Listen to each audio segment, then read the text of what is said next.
listen to this, and because we have some global presence. Thank you everybody for making the time.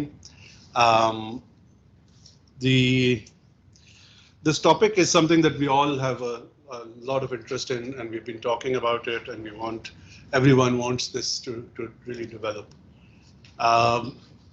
We've seen a lot of activity in it, and I'm really pleased that we have. My presentation is going to be slightly different, so I'll warn you up front. It comes with a warning that it may not be what anyone has heard before, and definitely won't be what you have heard before. So, inshallah, the challenge is for you to first close your mind, forget what you know, listen it through, and then by all means, after 20 years, I'm ready to discuss and talk about each and every. Apologies for being late. You're on time. Thank you. So I was saying that the one thing you have to do is actually forget everything you know about Islamic banking and listen to this end to end. I'll take questions in between as I need, it will be interactive. But the idea is that this will hopefully be original, and for that you need to listen it through, and then we'll talk about it and we'll see what I haven't covered and what it compares to what you may have experienced or want to talk about.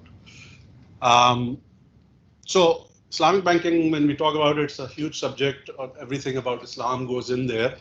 It includes Islamic values, it includes prohibitions, gambling, alcohol, prostitution. So I can make this to cover anything I want, as with any topic. When somebody says, "Ki baat karni hai, acha chalo main." In our younger age, we used to hear about this child who had learned one essay. तो जब भी वो होता था कि जी कुत्ते के बारे में था, तो उसके बाद होगा कि जी वो दोस्त के बारे में लिखो, तो poor guy was sitting in the exam and he only knew the कुत्ते का उसको ऐसे याद था.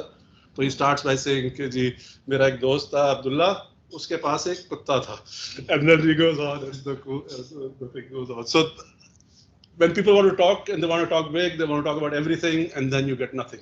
So my thing is that we're going to talk purely about riba for now. And this presentation, I've really condensed it to try to, like we not only talk about it, but we also look at the solutions. And that's the key point that I'm trying to hopefully, in the integrative approach, to say how can we implement it.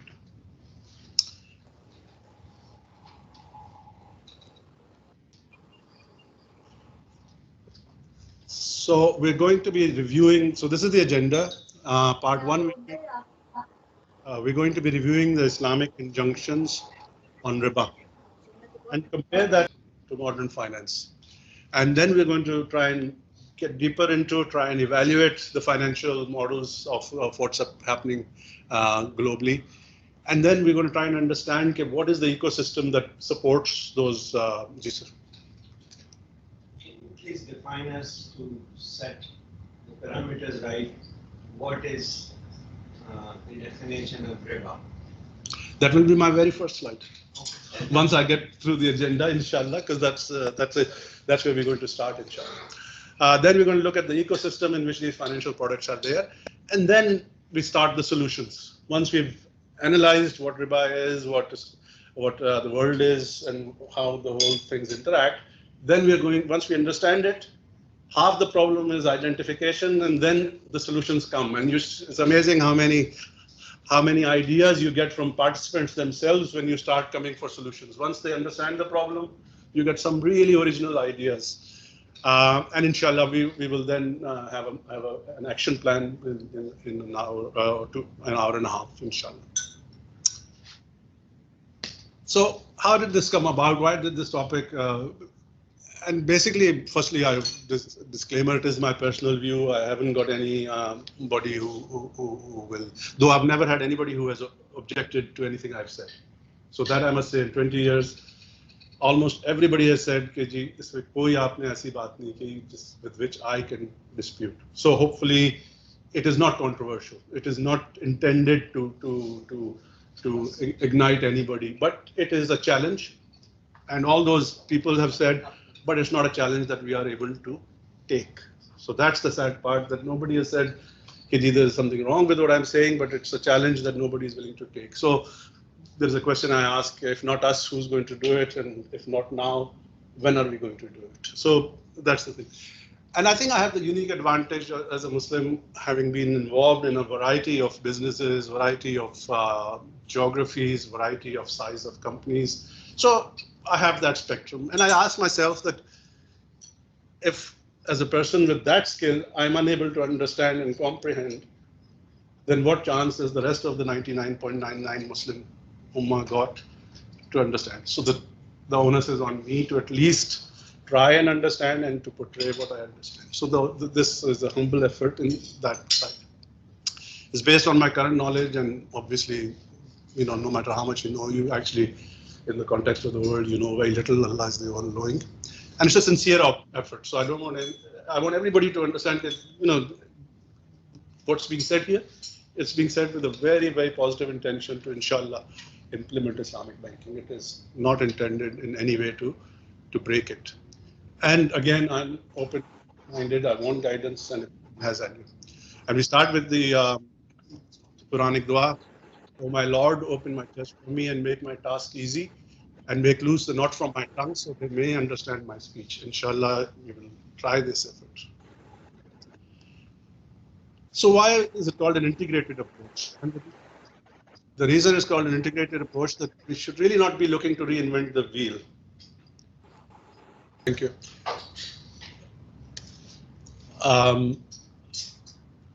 So we should not reinvent the wheel. That's the key theme of this integrated approach. People think that this is a new field, and you will see, inshallah, that it's actually not a new field. It's a 3,000-year-old history on this field, and we should just integrate and pick up what's there. You're not going to reinvent an aeroplane. You're not going to reinvent civil engineering. You're going to use it to the good means and to the halal means that Islam has asked for. So that's what and examples I put up there, KG, while you can ask people, the theologists or the religious people, gold, what can it be used for? What is the nature of gold? What can it be used for? Can Muslims wear it? Can men wear it? So there are a lot of questions that can be answered in a religious sense. But then when it comes to looking at a piece of gold and saying, is it gold? You wouldn't go to a religious person to ask that question. I asked my wife, how many times have you gone to the Maulvi to get your gold valued? And she said, what are you talking about? So, so that's the question. So you will never go to that. Similarly, if you want to build a bridge, whether the bridge should be built, whether breaking bridges is halal, or, and which times you can destroy a bridge. These are things that we can have a religious discussion on. But whether the bridge is structurally sound, how it's to be built, again, you will go. So again, these are things I'm saying we need to understand. So, and there are many quotes from Quran which encourages you to go and look, and to look around you, and God has given a lot of guidance on that. And I say, Prophet Muhammad was the last prophet, without a doubt. But that doesn't mean that God's task of guiding mankind has stopped. He said that last book is there, it's for guidance. And I say he used to send prophets, now he sends inventions. So you'll see some of that, how those things are important, that we understand that we're still expected to look at modern technology, modern science, modern knowledge, and then look at the Quran and actually see how the two are compatible. And our belief is that the Quran is there for all of mankind, for all of time. So with that context, I keep saying, well, then it has to be relevant to what we know today. There are many quotes from Quran, and one of them I picked up here, which is from Surah Rahman. And it says, on that day, neither humans nor jinns will be asked about their sins, to know whether they are sinful or not. And the disbelieving criminals will be known by their marks. So, Harbai, you'll enjoy this. Why did I pick up this? Because we're sitting in a technology. And what is it talking about? Big data and facial recognition, the big topics of today. So Surah Rahman, when you hear it next time, maybe we can have some discussion on this. Okay. I said in my introduction that one of the inspirations was this gentleman, and there's a 3-minute slide presentation which I'd like to share with you. And it's, the book is called The Bible, the Quran, and the Science, and this is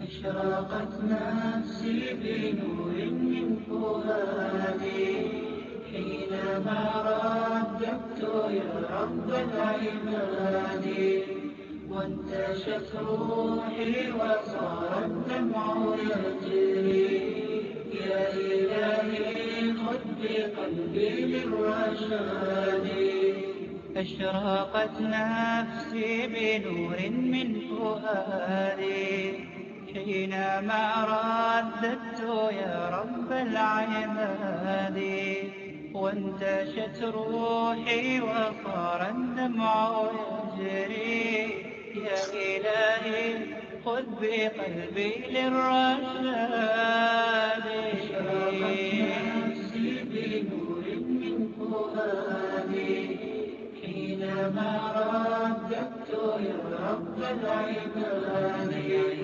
وانتشت روحي وصار الدمع يجري يا إلهي خذ بقلبي للرشاد في سكون الليل أدعو في سجودي والدجى حولي سواد في سواد يا رؤوفا يا رحيما يا حليما يا كريما ما لفضلك من نفاد يا سميعا يا مجيبا يا عظيما اهدني يا خالق السبع الشداد أشرقت نفسي بنور من فؤادي حينما رددت يا رب العباد وانتشت روحي وصار الدمع يجري يا إلهي خذ بقلبي للرشاد أشرقت نفسي بنور من فؤادي حينما رددت يا رب العباد وانتشت روحي وصار الدمع يجري يا إلهي خذ بقلبي للرشاد للهدى والحق وفقني إلهي فعلى توفيقك اليوم اعتمادي يا إله الكون يا عوني وغوثي يا ملا الخلق أشرقت نفسي بنور من فؤادي حينما رددت يا رب العباد وانتشت روحي وصار الدمع يجري يا إلهي خذ بقلبي للرشاد أشرقت نفسي بنور من فؤادي حينما رددت يا رب العباد وانتشت روحي وصار الدمع يجري يا إلهي خذ بقلبي للرشاد أشرقت نفسي بنور من فؤادي حينما رددت يا رب العباد وانتشت روحي وصار الدمع يجري يا إلهي خذ بقلبي للرشاد في سكون الليل أدعو في سجودي والدجى حولي سواد في سواد يا رؤوفا يا رحيما يا حليما يا كريما ما لفضلك من نفاذ يا شفيعا يا مجيبا يا عظيما اهدني يا خالق السبع الشداد أشرقت نفسي بنور من فؤادي حينما رددت يا رب العباد وانتشت روحي وصار الدمع يجري يا إلهي خذ بقلبي للرشاد أشرقت نفسي بنور من فؤادي حينما رددت يا رب العباد وانتشت روحي وصار الدمع يجري يا إلهي خذ بقلبي للرشاد. So that was the background. So you can see that the Quran is there. It's a guidance. Again, even it starts by saying it's a guidance. It's not the whole manual, the whole science, the whole knowledge, but it is a guidance. So for us, you pick it up, you read what you can, and then you see whether it makes sense. And the thing about this book was that he went through all the facts of the Quran and he said they're either all proven now or they're definitely still open for proving. So there's nothing that has been proven wrong. So that's the message that, inshallah, we'll try and do the same approach. How will a non-Muslim approach this subject of Islamic banking, Islamic finance? What does Islam talk about it? And how does that compare with our knowledge today? And where is there consistency, or if there is something that we don't understand, maybe we do more investigation. So that is the overall approach with which I will come in, inshallah. By the end of it, you will see that what I've seen is there's a lot of similarity. So we're going to review the current Islamic banking. And then we're going to look at, and within that, we're looking at within finance, what does Islam and the Sunnah say about finance? And the first question comes, as Firoz Saab asked, what is riba? And it's obviously the most talked about subject. People say it's very difficult. Riba hai, usury hai, kya rate hai, kya nahi. So let's see what the Quran says. But interestingly, the Quran came 1500 years ago, but it wasn't new. Mankind did not start at that point. So what I've tried to do is go, what was the environment in which the Quran came? What was the state of knowledge at that time? So I go 1500 years back, look at the Judaism se kya relevances hain. We look at what the Quran says, and then I fast forward to 1500 years forward, and we look at a snapshot of 3000 years and see, is there consistency in it or have we moved? And inshallah, let's see how it goes. So the best place to start is obviously Mizan Bank's Guide to Islamic Banking. Dr. Imran Usmani's writing there. And the full list, and this is why I worry, because a lot of people think it's very difficult to understand Islamic banking and so on and so forth. So when we start, you see there are only 4 places in the Quran where riba is mentioned. Luckily, we've got these search engines and everything, but inshallah, the idea of it here is that anybody wants to do their own searches, they can go ahead and do it. But there's 4 places where the riba is mentioned, and there are 3 here and one on the next slide. And what we will do is we will study and see if we can understand these in the context of today's thing. Just read it just so that we can recall.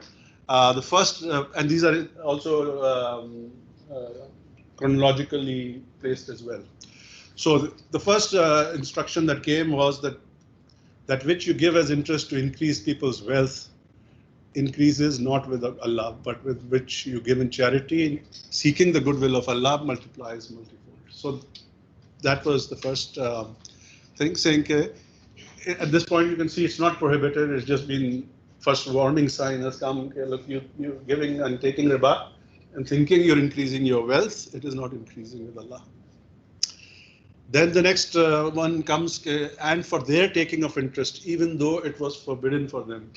So these are the believers of the time, or the non-believers as we call them, but who were the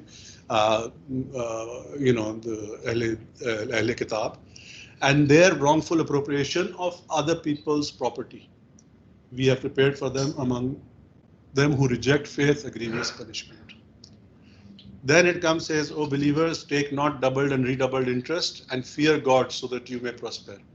Fear the fire that has been prepared for those who reject faith, and obey God and the prophet so that you may receive mercy. And the fourth revelation is the one in which it's actually banned, and this is Surah Baqarah 275 to 281. Those who benefit from interest shall be raised like those who have been driven to madness by the touch of the devil. This is because they say trade is like interest, and God has permitted trade and forbidden interest. Hence, those who have received the admonition from their Lord and desist may keep their previous gains, their case being entrusted to Allah. But those who revert shall be inhabitants of the fire and abide therein forever after. O believers, fear Allah and give up what is due to you from the interest, if you are a true believer. And if you do not do so, take notice of war from Allah and His Messenger.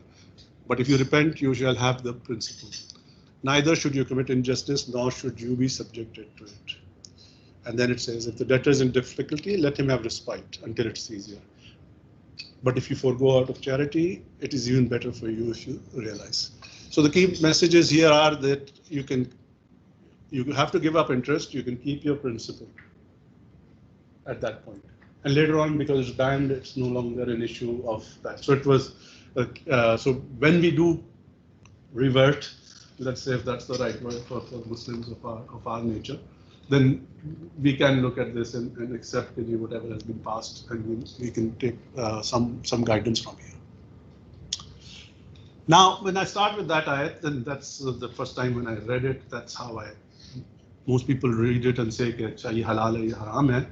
But what I noted was the tone of the last part of ayat 275, which says, okay, Allah has made one halal, one haram. So there's very little discussion at this point of saying it is for this reason or this or that. It says people say this. The response is one is halal, one is haram, and anybody who disputes it is equated to madness and touched by the devil.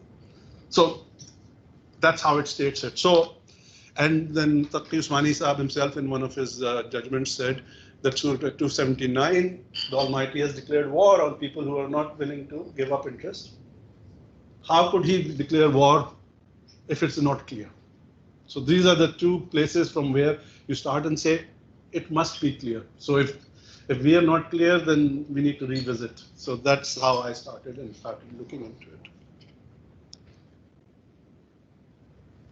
So obviously, because the 4 ayats is instructional, it doesn't have the let's say the user manual and all of those things. But now we start looking and saying, what is the hadith around it? And again, I'm looking at Mizan's Bank of Islamic Bank, Guide to Islamic Banking, and you've got Imran Ashraf Usmani. And it says, no, riba is only in lending. And Prophet said there is no riba except nasiyah. There is no riba in hand to hand. And when one of you grants a loan and somebody offers him a dish, do not accept it, not even a dish. And don't accept a ride or anything like that. And so from here, you start to get the message that if you are giving a loan, things that are not acceptable and what it means. So I said, okay, now I'm going back and we're going to look at some of the Jewish situations.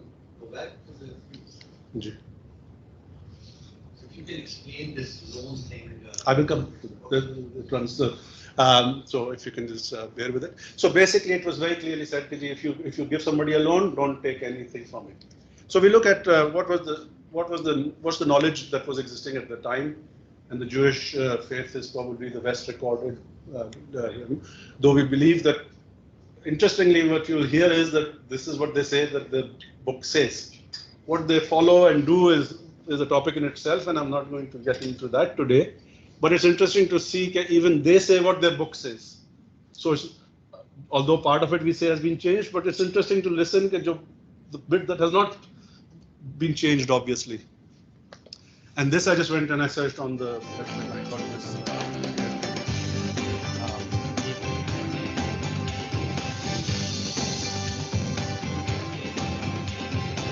So we were on yesterday with this mitzvah number 68, and this is a very, very important mitzvah because it has practical ramifications for us. And that is the mitzvah that you're not allowed to be involved in an interest loan. You cannot lend with interest in Torah. Now, before we even talk about what's behind it, the idea of it, let's first talk about what the halachic limitations are, just to get a framework. The Torah says you're not allowed to be involved in an interest loan. Now, an interest loan means you're not allowed to lend to a Jew with interest. You are allowed to lend to a non-Jew, and you can take from a non-Jew with interest. We'll explain why. But you are not allowed to lend to a Jew with interest. Now, what this does is it creates certain technical problems, because if I want to borrow money, you see, if I want to borrow money from you, I want to borrow $10,000. Now, the normal mindset is, well, why should I let you make money with my money if I could make money with my money? And it's only logical you should pay me interest. It's a very logical system. You see, the whole world works on interest. And nobody views the world as being evil for lending on with interest. That's expected. Why should, I mean, you need my money to invest. You want to borrow $10,000 to invest in a business. I'm talking about a guy who's poor. Talk about a guy who wants to invest in a business. You need $10,000. What are you planning on doing? You plan on making money, right? So what are you going to make? You're going to make money with my money. But if I didn't lend it to you, so I could invest my money and make money on it. So it's only logical, okay? So why can't you? So the Torah says, well, it's interest. It's pure interest. You're not allowed to do that. Even if they offer it to you, and even if they call it anything by any other name, even if they call it, let me $10,000. I'll give you a $2,000 gift in 2 months. Or he says, here, I'll give you a $2,000 gift. 6 months from now, I want to borrow $10,000. Right? That's what the Gemara says. You can't do that. It's interest by any other name, no matter what you call it. Remember I told you what happened with my brother when I flicked him. That's exactly the point. And so that's exactly the point. When you lend somebody without interest, you're going to lose. I could have made money on it, and I'm losing. I'm not allowed to charge you to cover that. That's interest. That's 100% interest. You could say, I don't want to lend you the money because I need the money. So again, if it's a poor person who really needs the money, it's always a mitzvah to lend people money. But if I'm using the money and I'm going to make money, I can't lend you money. Now, there is a way around it, by the way. Again, nothing. A service charge is interest by any other name. That's what a service charge is. That's exactly the point. Anything that you call it, I'll show you how complicated it is. Again, your first name is? Kevin. So what we're going to ask, Kevin? So let's say interest. Not only that, the Gemara says there's something called a ribis dvarim. You can't even say something to somebody that you wouldn't normally say if not for the fact that he lent you the money. The Gemara says if somebody comes over, if you lend me money. Now, according to the Gemara, when you lend me the money, by the letter of the law, I'm not even allowed to say thank you, because then I'm giving you more than I'm paying you back plus a thank you. So the poskim say, if we are people who say thank you for everything that's given to us, we are decent people. We say thank you, so you can say thank you for the loan. You can't say thank you effusively. Wow, thanks a lot. I really appreciate it. Wow, this really saved me. You can't imagine, because then I'm paying you interest. I'm giving you gratitude, which is above. It's called ribis dvarim. You cannot do that. You're not allowed to do anything. If you lend me money and I pay you back, I can't let you stay in my rental apartment for free. I have an apartment that I rent out. I'm not allowed to let you stay there for free or even less than what I normally charge, because the money that you're saving becomes interest on the loan. Right? That's how complicated it goes. Mr. Poe, go ahead. Question. Yeah, go ahead. Okay, so you hear that, and the similarity is just with the previous slide I had. I mean, it's the same religion continuing, we believe in it, but not everything has been changed. And in this case is a good example of what's being said by the Sunnah is exactly what was being said to them. The Quran also says, though they have, and you would have heard him somewhere say, one change is that you can lend to Jews and non-Jews, Gentile ko you can lend. And the other change, he said, there is a way. So I don't want to go into those ways, but they're very similar. So that's the point. But the message is very clear. So if anybody, then we come and say, then I fast forward. This was going reverse 1500 years. I'm now fast forwarding 1500 years. And we have ex-president of ICAP here, and he will definitely correct me if I say anything that is out of line. But the Bible of modern accounting, the IFRS, which consists of thousands and thousands of pages. I've even lost track of how much literature there is on it. It's constantly being updated. And in the preface, not even in any chapter, not even in the first chapter, but in the preface, it starts by defining debt and equity. And how does it define it? It says equity is the residual interest in the assets of the entity after deducting all the liabilities. So those words tell me, if I'm a mathematician, that they're mutually exclusive. So that is the clarity with which modern finance sees lending and investing. Okay. So the question that and we'll come to that. What is how do you sort that out? And there are lots of literature on that. But in the preface of today's finance, I read that the two are mutually exclusive, and that's a huge statement for somebody to make right at the start. You can't get clearer than that. You got a question? No. No. So. But for everyone's clarity, this residual interest, the word that is being used, is not the comparative. No. Yeah. But what I'm saying is that the investing and the lending or the loan or the liability are two mutually exclusive. I think the connotation that Kuba is saying is the net assets. GG. Not. Not. The Yeah. interest. GG. In fact, I had this in one of my slides, but it just got too long, so I've had to cut out a lot of slides. But one of them I started with saying, actually in resume there are three when you go to the dictionary, there are three things of interest. One is, are you interested in this topic? And mashallah, we are interested, that's why we are here. So thank you very much for being interested. The second is, do you have any stake in this thing? Do you have any interest in it, which is the one that you have just mentioned? And that, luckily, mashallah, we all have a stake in this thing, and we are all here because we have an interest in the interest. And the third is where it talks about the loan and the principal. So yes, this particular interest is not the interest, but the next line is the interest that we are going to talk about, which is any increase due to debt is interest. And any other increase is profit. And this is in basically the interface. And look here also, there is no mention of rate or amount or usury or whatever. So the three things are absolutely consistent. Every issue of any increase due to debt, increase in what? Profit income की बात हुई. ये ऊपर लिखा है income. पहले asset की बात हुई है. The two assets. And then it talks about the increase in those assets, which gives you income, and then this related the two. So, agar upar mutually exclusive hai, then also down here they're also mutually exclusive because one relates to one and the other relates to the So other. if I take interest, I mean, I take a loan Mhm. or leverage my company, and then I'm earning based on that also. So whatever I'm earning is also.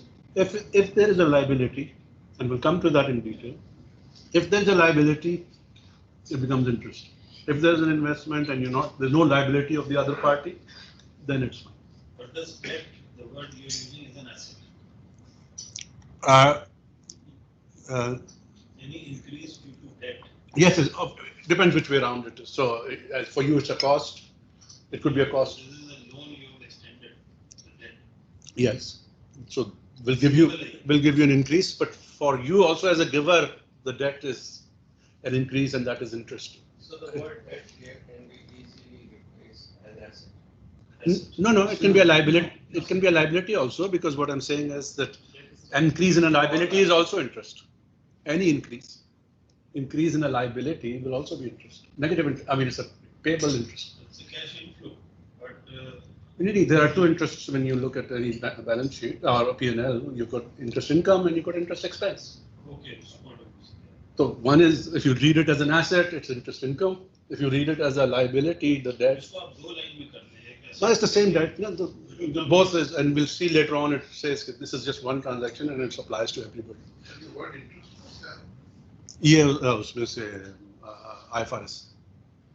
Profit भी बोल सकते नहीं, profit वो नीचे वो- see this is why it's mutually exclusive.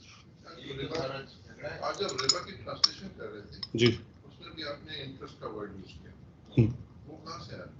translations. ठीक है, वो डिवाइन वर्ड तो नहीं है, somebody used common sense. No, I mean फिर आपको 3000 साल पुराना भी दिखाया कि it's coming.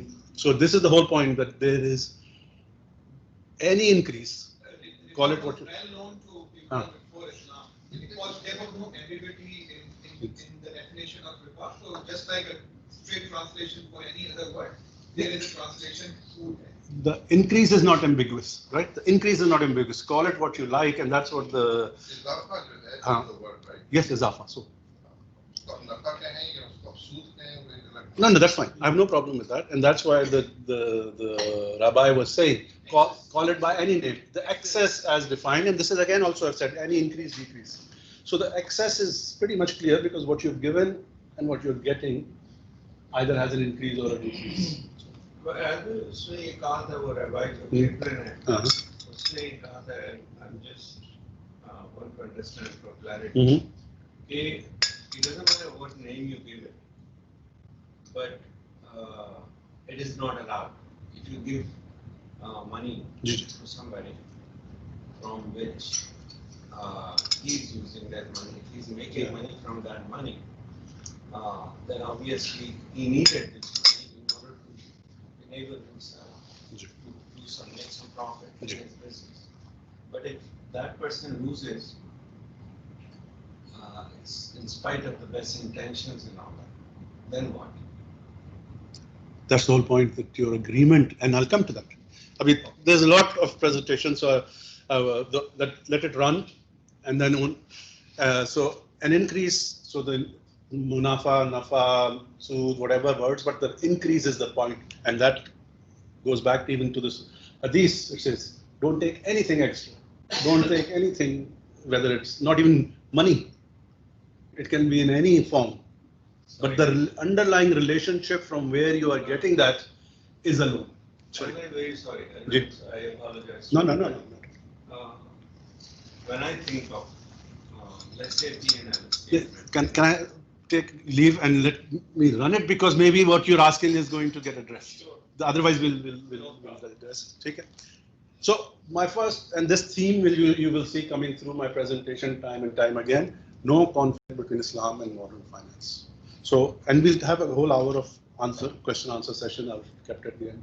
question answer bold कर लीजिए. GG. But unless it's absolutely, if it's something that you don't understand on Unless something as a word or something like that. Okay. अब ये है कि it's been prohibited. So we all say कि जी, every society has a source of legislation. For Muslims, it's primarily should be based on commandments of Allah. Somebody reminded me that I made this statement about 20 years ago and I'd forgotten it, so I've put it back up. Any law enacted is to take away freedom.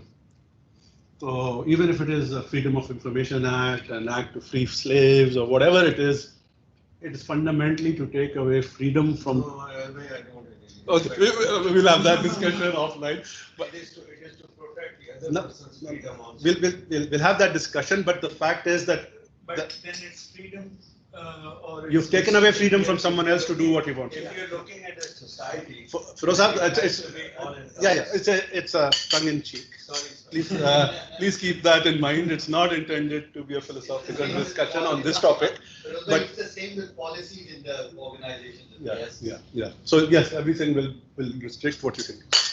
And then the reason I'm putting this down is because these are the arguments that people give. कि जी इसमें अच्छाइयाँ भी हैं और मना कर रहे हैं, क्यों कर रहे हैं? Firstly, the law is a law.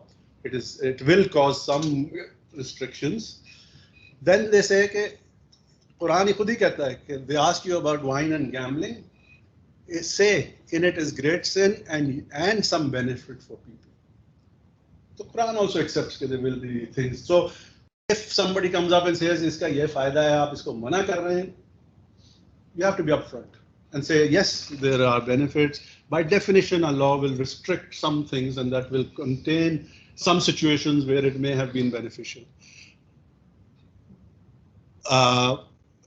So that's the thing. Then the next thing is the individuals cannot make legal, that is illegal by mutual consent or by consensual arrangement. So that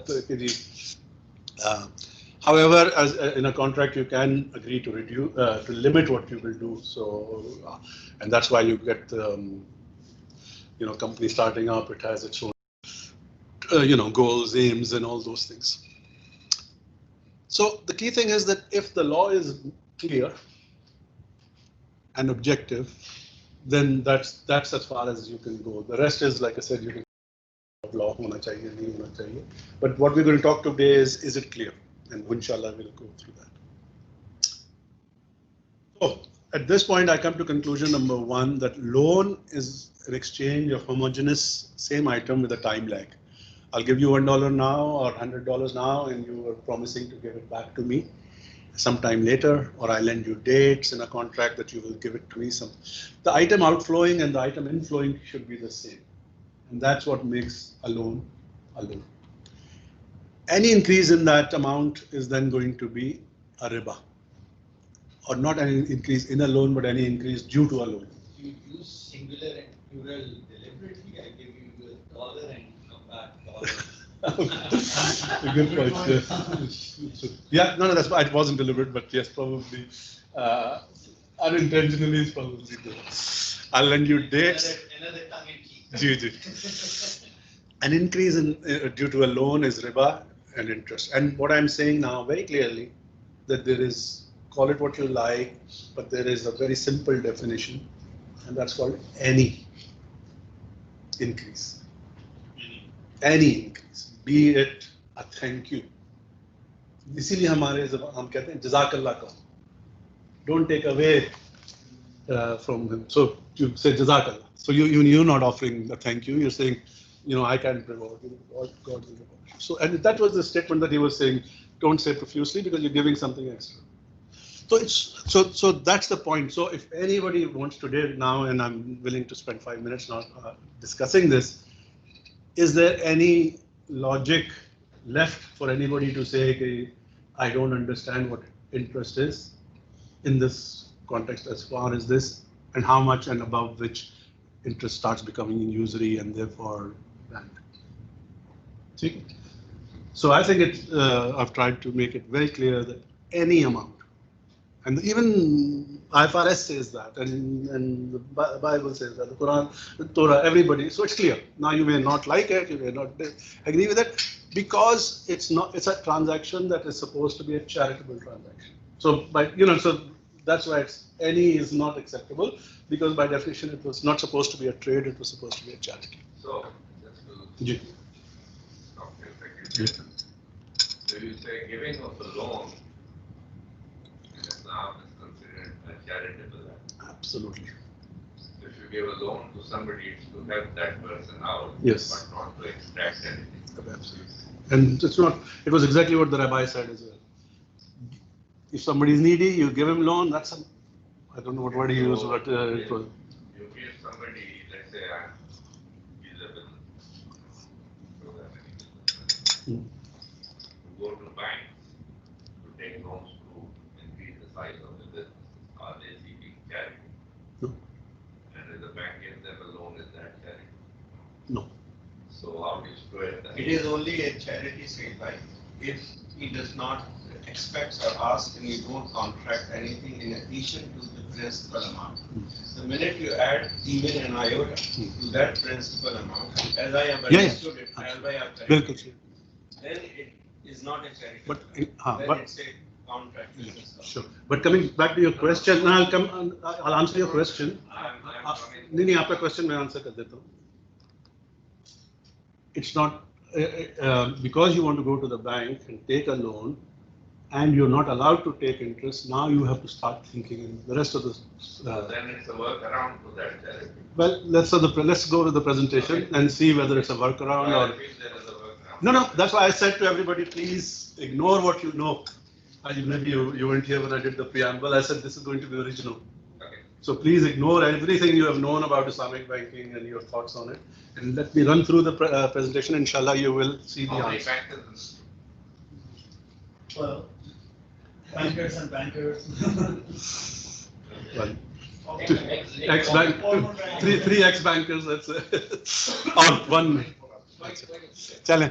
Okay, so if it is as simple as that, अभी जैसे आपने explain कर दिया, आपने कहा बिल्कुल iota thing. If it's as simple as that, so what is the issue? हम लोग सब इतना time उस पे लगाते हैं. What is the issue? And the issue starts. You can see Umar bin Al-Khattab said he felt that there was still things that he would have liked to have understood more about this thing. So yeah, okay. And there are lots of hadiths about riba will be all around. There will be transactions. Sorry, go back. Halala, riba, and khilaf. I don't know what the other two are, but anyway, so I don't want to get sidetracked onto the other topics, but anyway, so there was complexity even at the time of the Prophet. We look at the IFRS and it's full of areas where we are trying to isolate interest. We're trying to isolate interest. I, in fact, go as far as saying almost all of IFRS, the only job it has in life is to isolate interest. Because when you go into Finance 101, the first thing you start with ROE. ROE ko samajhne ke liye you have to sort out what is investment and what is a loan, and then you have to sort out what is it, and then you have these EBITDA and all sorts of things. So it is complex. So although I started by saying it's very simple, it's clear. Now there is complexity, and there was another. If you listen to that Rabbi full one when you want to at home, he also says it's the most difficult chapter in Nash. He says so. Okay, because it affects us on a day-to-day basis. Whereas probably a lot of stuff we do, it doesn't affect us as much as this affects us. Okay, so there is complexity. And what is that complexity? And it's an age-old problem of 2 plus 2 kya hota hai? So this is in a nutshell what I've come to the conclusion. And there's lots of jokes on this, and I'm sure every one of you have heard them many, many times, so I'm not going to waste any time in repeating them. And it really is the effect of combination of simple transactions that lead you to some confusion on this.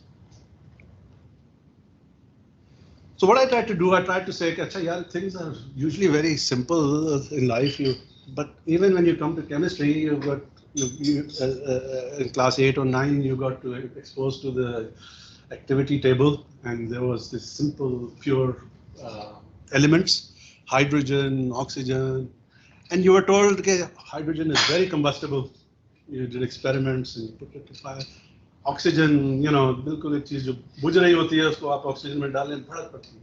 So here you have two elements that have fire loving properties. One burns itself, one helps burning, and yet when you combine them, what do you get? You get a completely opposite tasir.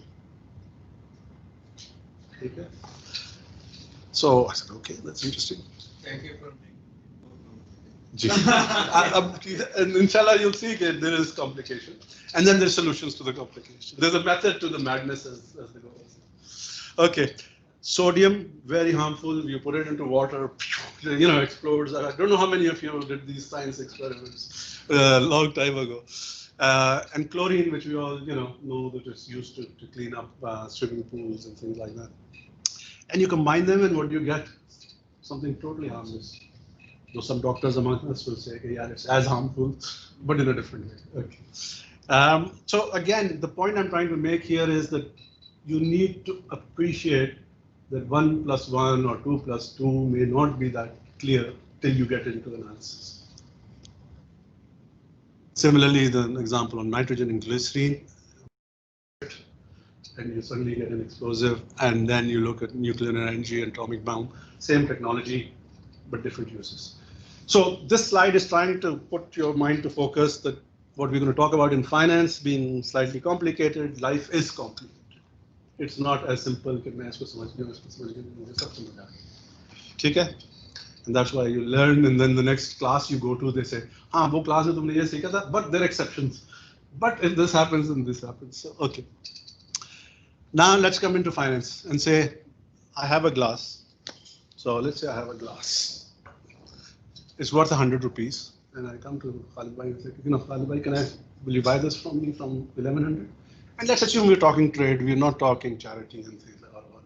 He knows Ayaz Bhai is asking, there must be something behind it. He could say, let's keep it serious a bit. So I say, Khalid Bhai, I want to sell you this for 1100. Can I sell it to him for 1100? Yeah. How? But market value, he won't. I mean, like I said, let's keep it serious a bit. I mean, we're not at this moment looking at exceptions. We're running the run. No. How much does he know the value of the Yeah. product? No. That's all those things are there to the exceptions. But the run of the mill answer is no. So what do I do? It's anything but sale, right? Huh? It's anything but sale. But what? It's anything but not sale. Not sale. That's right. Yes, that's the other thing. So then what I do, I put this. Now, why will you take this for 1100? Yeah. So you will see. So now the point is that if I put this free gift of 1,000 in it, and marketing, mashallah, these guys have always added free gifts, but it doesn't make it the market price of the glass 1100. This combination can be 1100. So that's one way of doing it. There's another way of doing it. And the other way is to say, Khalid Bhai, 1000 का लेने में आपसे 1200 का एक महीने बाद वापस ले लूँगा. नहीं, property नहीं है. Now, I mean, there's a buyback. There's a repo transaction. Exactly. It's a repo transaction. So that's the other way. So now what he's interested is, glass, कुछ भी हो नहीं हो, I don't care. All I have to do is safe keep it for a month. Ayaz आपको वापस करूँगा, I'll get 1250. So when I was saying 2 plus 2 को समझना है, these are examples, simple examples that now ask you to start thinking. And आपने भी repo की बात की, so the next topic we talk about repos. So you start with a spot FX, then you have a forward FX, and then when you put them together, the accountants will tell you it's no longer trade, it becomes an interest. उसी तरह purchase sale, उसको जब आप करेंगे तो it becomes a repo, because you are outflowing cash, you're inflowing cash at the end of the set of transactions, and this is going to be the next topic, which is the set of transactions. Where do you draw your barrier, and what do you look at? Okay. So that's the next problem. So where do you draw the barrier of this trade? Was it a simple trade of me giving you a glass and you giving me 100 rupees to a promise, and then so the trade is now continuing till that promise is fulfilled, and then the trade concludes. So you will have to define a barrier around, what this trade thing is. Okay? So that's the next question. And basically the key thing comes, which is called whether there is some dependency on each other or are they independent. And that is really, when I'm sharing with you all the things that, how have we learned this, and this is all to do with dependency. Interestingly, we are now talking about today's world and all these things, but probably the first structured transaction after banning interest happened right during the Prophet's time. And so here's somebody who wanted to sell something and buy it back immediately and create a loan and an interest situation, and straight away it was rebutted. And today there are some very few scholars who will still accept these as two transactions, but 95% of, I would say 90% of the Muslim world accepts that this is not. The only reason why they accept this and the rest that we're going to talk about is because this is a bit naked. It's just too much in the face. But the rest is, and we'll go into that in more detail. But that's the only problem. And in fact, the word itself means facade or non-existent or sham or whatever word you want to use. Uska naam bhi wahi hai. So it's not a trade. These are not two trades. There is one transaction and it is a haram transaction. So structuring हमारे ज़माने में नहीं और हुजूर के ज़माने से ही शुरू हो गई थी. So it's not a modern invention. Now when we look at today again, and I'm flipping back and forward so that you can understand that in 3,000 years nothing has changed, mashallah. the Quran, what it said, and what the environment that it was talking about is still the same. Things may have changed, which may look slightly different, but overall it's the same. So what do we say? This whole, again, this is preface stuff of accounting. It's not even the detail, the हजारों pages के बीच में जाके आपको कोई मिलेगा. This is preface stuff. And it says you have to look at substance over form, and you look at whether how they should be accounted for in terms of their financial reality and not merely their legal form. And then it says even if you look at all of this and you see that faithfully represent the transactions entered into, if indeed there was a transaction. So, that's the sort of challenge that you are putting to transactions in modern day. And that was a challenge then as well. So it's, again, very consistent. And we say Amal is based on niyat. Yes, Allah only knows what is in your heart. And this niyat topic, and I had quite a few slides on it, I've taken them all out because, but the reality is that no one can judge niyat in business. You have to be, it has to be documented, it has to be shown, it has to be proved, and, so there's a lot of things you have to do. It's not enough to say, my niyat. Okay, but now if you look at this ayat 282, again, very close to where we were looking at to do with riba. And you who believe when you deal with each other in transactions involving future obligations, write them down. Yeah. And let a scribe write it down faithfully. And the translation is from Yusuf Ali.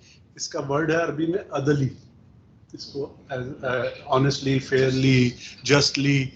So really substance ko aap usko record karo. Again, there's no conflict between Islam and modern finance. Especially when I ask, and this is very relevant later on, can there be any dispute when somebody walks in and says, "Mujhe ye karna hai"? So ab intention ki, bahut aasan hai to find the intentions, and we'll talk about that in more detail.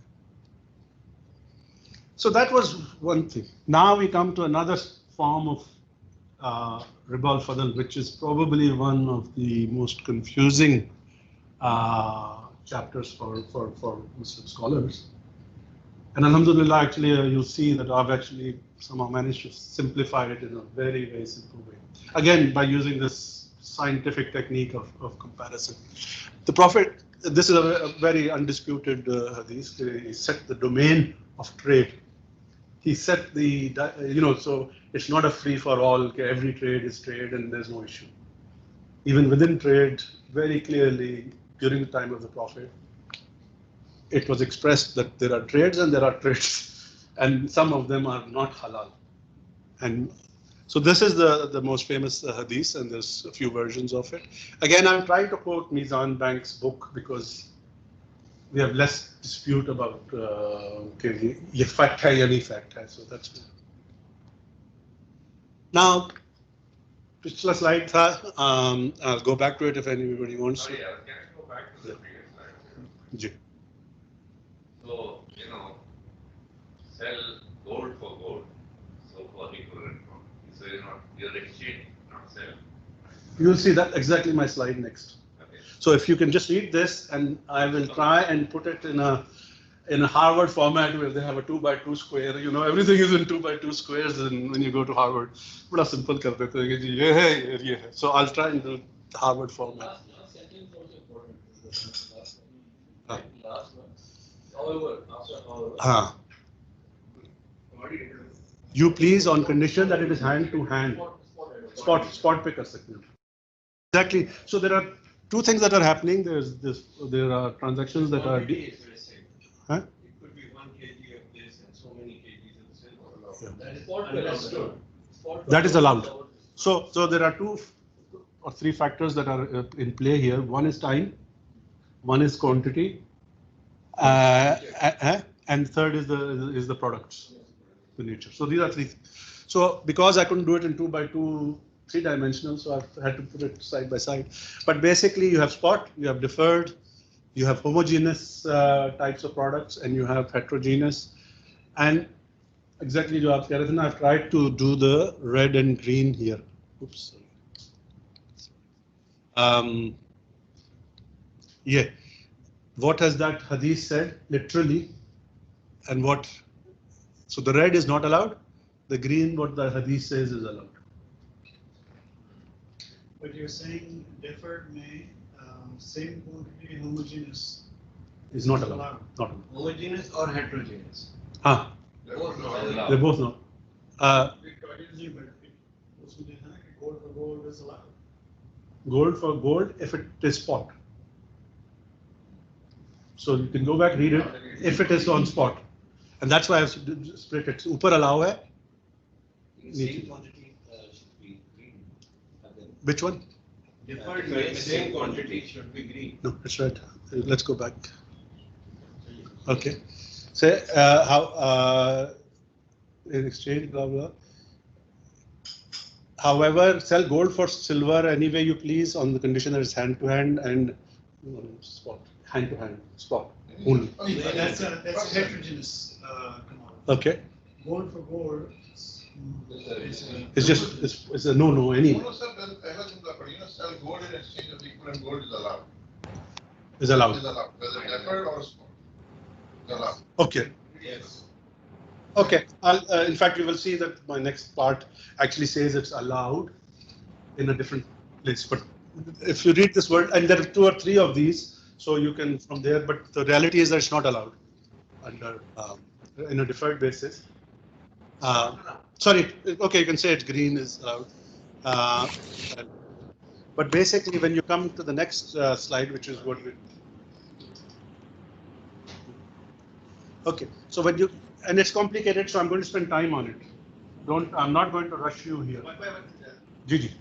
It is very complicated, and like I said, it's probably the most contentious area that we need to address. So I'm not going to rush on it. Now what we're saying is that you can on spot, if it's homogeneous, it has to be the same quantity. If it is different, you cannot sell homogeneous different. If you can't sell homogeneous different on spot, you can also not sell it forward on difference. So that's why I have gone for red here. जी. पहली line में same quantity में. अच्छा sorry वो green है. Sorry. Heterogeneous में. जी जी. ये green क्यों है? ठीक. समझ में नहीं आ रहा. एक minute sorry.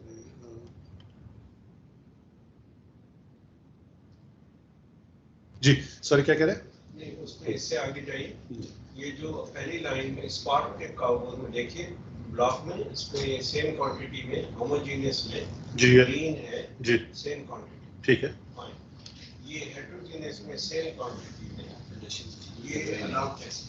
Spot gold and silver. Spot you can take silver and dates. अगर मैं मेरे पास बार्ली है बाजरा है या जो भी है और ये इधर गेहूं है तो वो सेम क्वांटिटी की कंडीशन याद रखिए. Allowed. कैसे? Allowed. It's a bad deal. Allowed. It's allowed. Price may be the same. नहीं अब आप नीचे आ जाएं sir. Yes I think your point is valid and जब मैं इधर आऊंगा ना नेक्स्ट साइड पे पहले तो इसको आप समझ लें कि लिखा क्या है हदीस में and the interpretation is on my right hand side.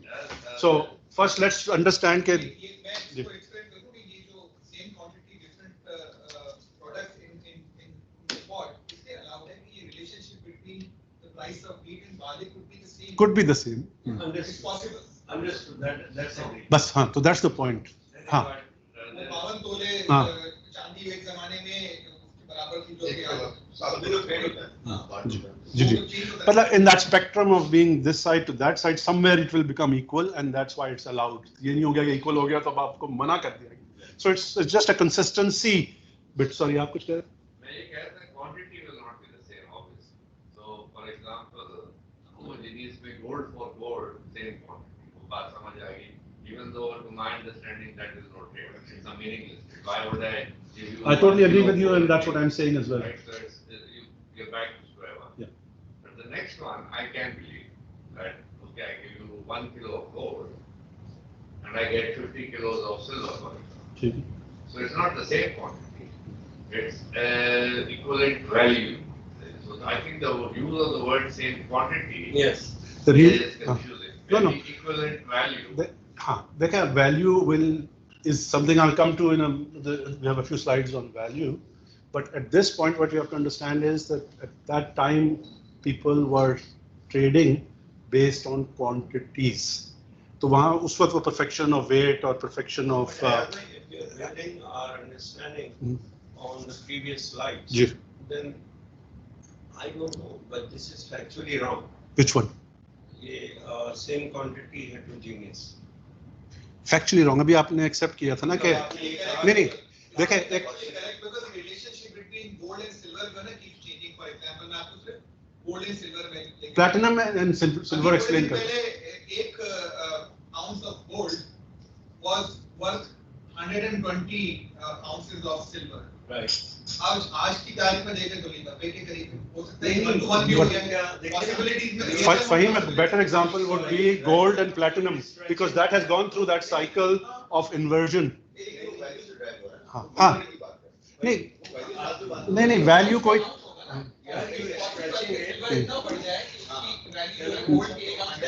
Fahim.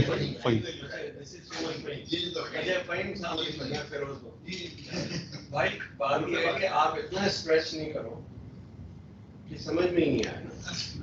अब आप 100 पूरा को कर सेम क्वांटिटी let वैल्यू का क्या है कि करें ना करें तो अच्छा Feroz साहब let me try and explain because obviously I've done a lot of इन्होंने आपको सिल्वर और उसका गोल्ड का एग्जांपल दिया probably a better example would be platinum and gold ठीक है नहीं यूनिवर्सल नहीं तो एक एग्जांपल है ना तो वो जब आपको समझ आ जाएगा then maybe you will understand नहीं तो आप नीचे कंडीशन नहीं कंडीशन नहीं है एग्जांपल है नहीं example and what you have to understand is when I was young platinum used to be more expensive than gold ठीक है हमें बचपन में ये था यार गोल्ड से ज्यादा महंगा प्लैटिनम है today correct me if I'm wrong it's less than half of gold to get to this point it has gone through a date when it would have been equal ठीक है Feroz sir so what we are saying is if you are allowing different quantities there is no mathematical logic which will say you should ban individual quantities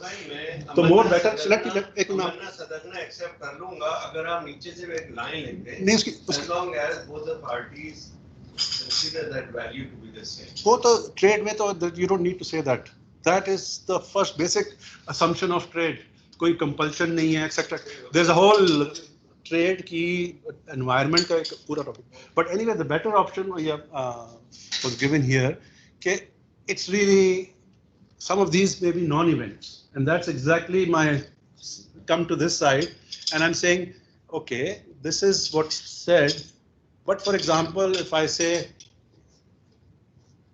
homogeneous same quantity 1000 grams of gold for another 1000 grams of gold back on it's not a transaction especially if it's spot ठीक है and that's why I put it's a non-event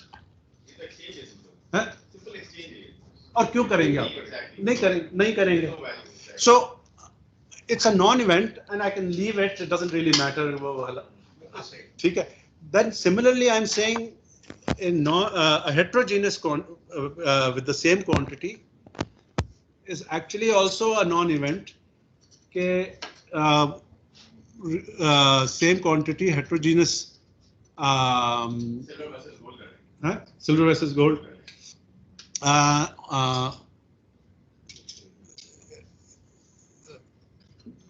नहीं अच्छा हाँ sorry so ये भी हाँ अच्छा भी spot पे ही है चलिए ठीक है so that's a non-event the second one in fact this I've put is a payment actually अगर मैं आज आपको कहता हूँ कि जी मैं आपको ये 100 जिस तरह probably and our ladies do this all the time they go to the jeweler and say मेरे पास ये हार है तो आप ये ले लो और इसके बदले क्या दोगे so he goes weighs it everything and he gives and at the end of the day that's a payment so if you're giving 100 and taking back 40 of the same thing you're leaving with him 60 so it's actually a payment it's not a trade it's a payment so I've again said here okay, it's read according to the it's not a trade it's a payment so therefore remember the context is okay, don't do the trade like this sorry red sunnat means red in hadith means not allowed as a trade that's the point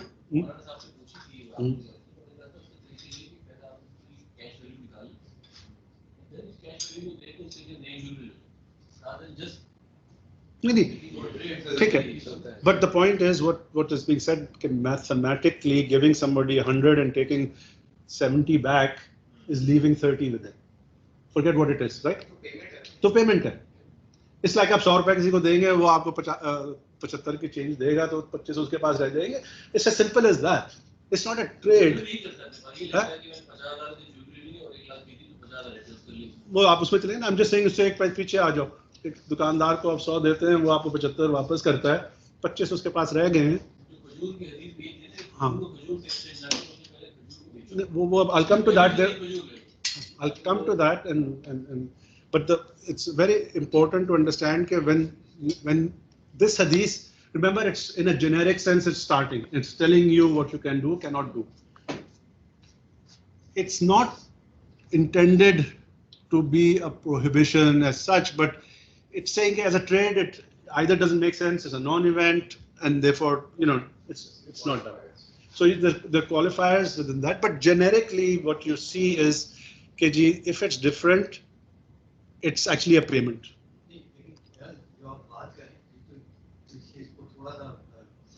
ji ji. It is. Ji. It's actually real life. उसका कुछ और बना उसमें वो नियत नहीं होती नियत तो नहीं है लेकिन ये तो बहुत I'll come back to that because things have moved on a long way and we'll talk about what today is and I'll have to move quickly, otherwise we'll all be here forever. But there are slides which talk about how now with commoditization, with definitions and so on and so forth, those problems have been addressed. And my suggestion is to not get overly worked about it because they were of a time when people didn't sit there, they didn't have the techniques to measure the carat of the gold, they didn't have the techniques for this. So I take your point and the solution I'm giving is getting over that and saying, yes, remember it was a broad brush based on the time, but the message is still clear. The message we have to pick up. The method we don't have to pick up. The message is that don't loan somebody for a higher amount. If you're doing it on spot, then at most it will be a payment. That's the point I'm making here. जब आप spot पे कर रहे होते हैं, this technique will become a payment. It won't become a transaction. But payment would be against some consideration, right? But as a trade, in its isolation, it's not there, no? No. But that's the message that. You either loan or you do against some payment against some consideration. तो फिर वो एक third चीज आ गई ना. अभी तो सिर्फ एक ट्रांजैक्शन की बात हो रही है. So now again you're getting into complexity. In one single transaction you will never do that. It's a payment for something. फिर वो then you have to bring in what is it for and then the whole thing will be reviewed. But एक single, देखो बड़ी आसानी से बड़ी खूबसूरती से उस हदीस में जो descriptions दी गई हैं, and my message here is actually mathematically and today's financial logic, and I'll spend time after if anybody wants to go through in detail. Quickly, riba al-fadl ka literal meaning क्या है? Of excess. There are two ribas. One is riba al-jahiliya or nasiya. नसिया. 3 words हैं उसी. हाँ.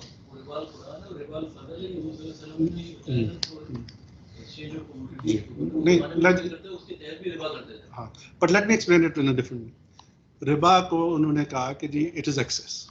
Now you can get an excess because there is a time delay.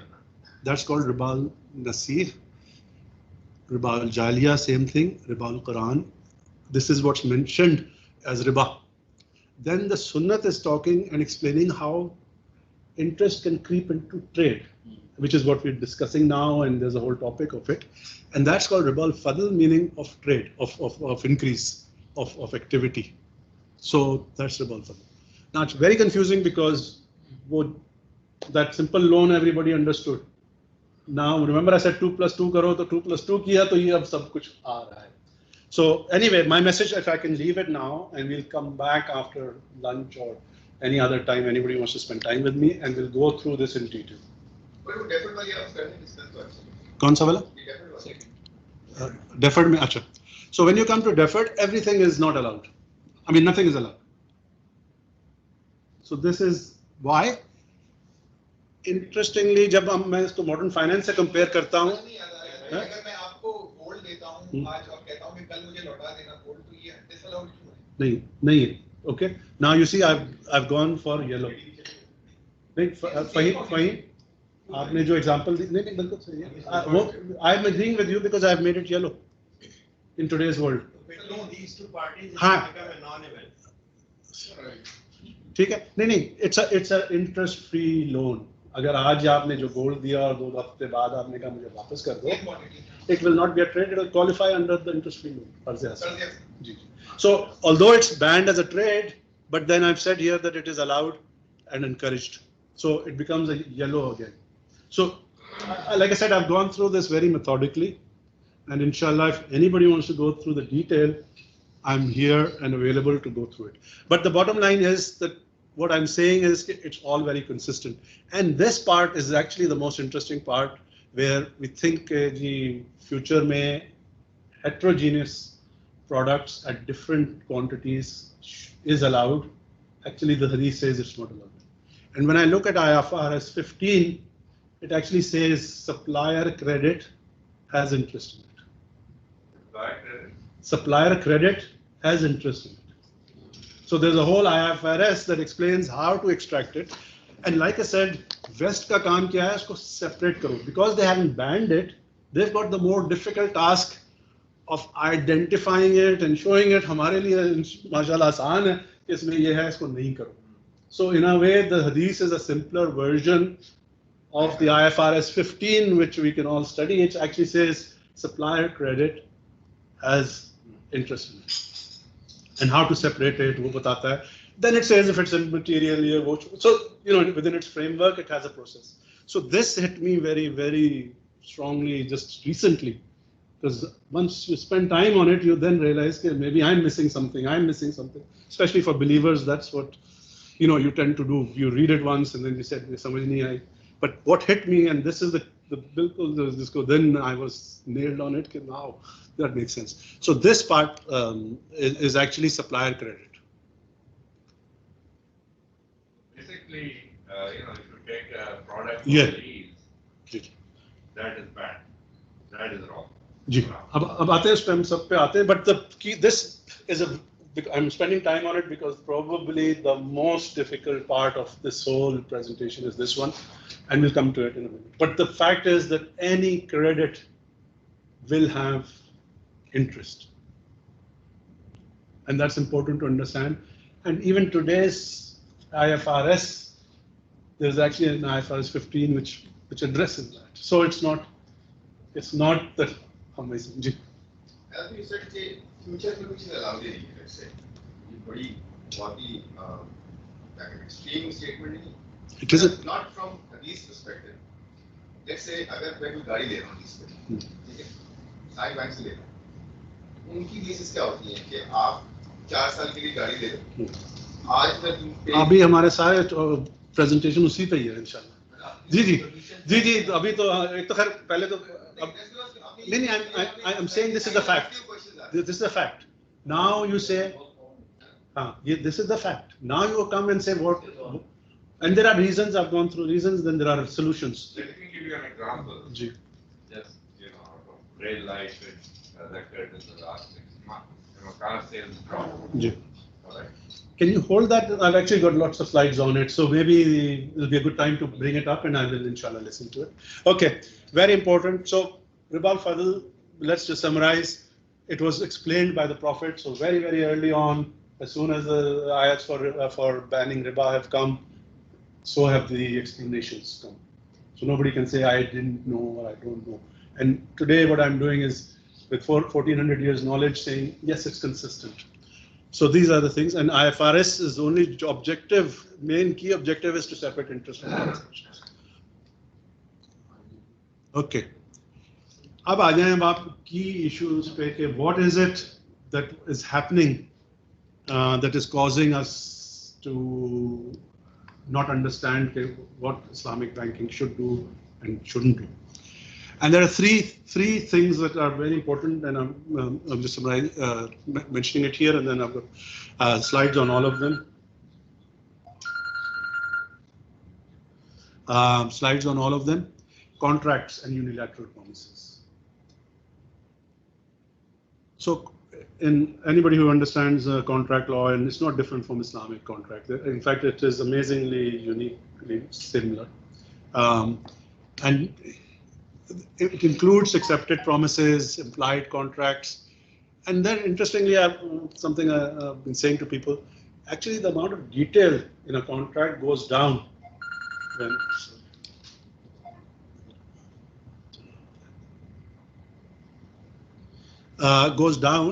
when trust increases. When market practice is established, volatility is reduced and the time period becomes shorter. A simple example is that you walk into a shop, you pick up Head and Shoulders shampoo, which I don't use, by the way. Neither does Vicar. So you pick up Head and Shoulders shampoo. There's a price written there. You go, you take it, and you walk away. How much of a contract was written? Nothing. It was all implied. It was all action based. And and the other one I give people example about this is that you do a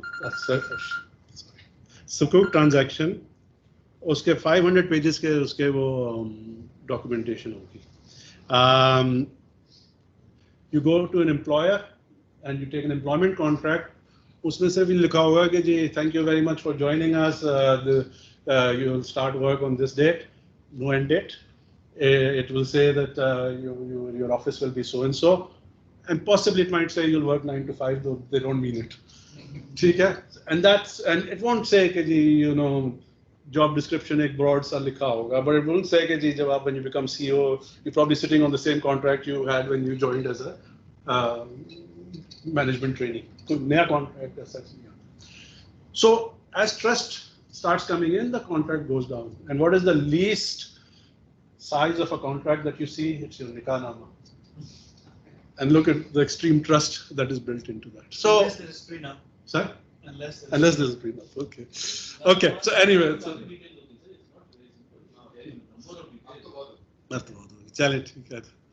Okay.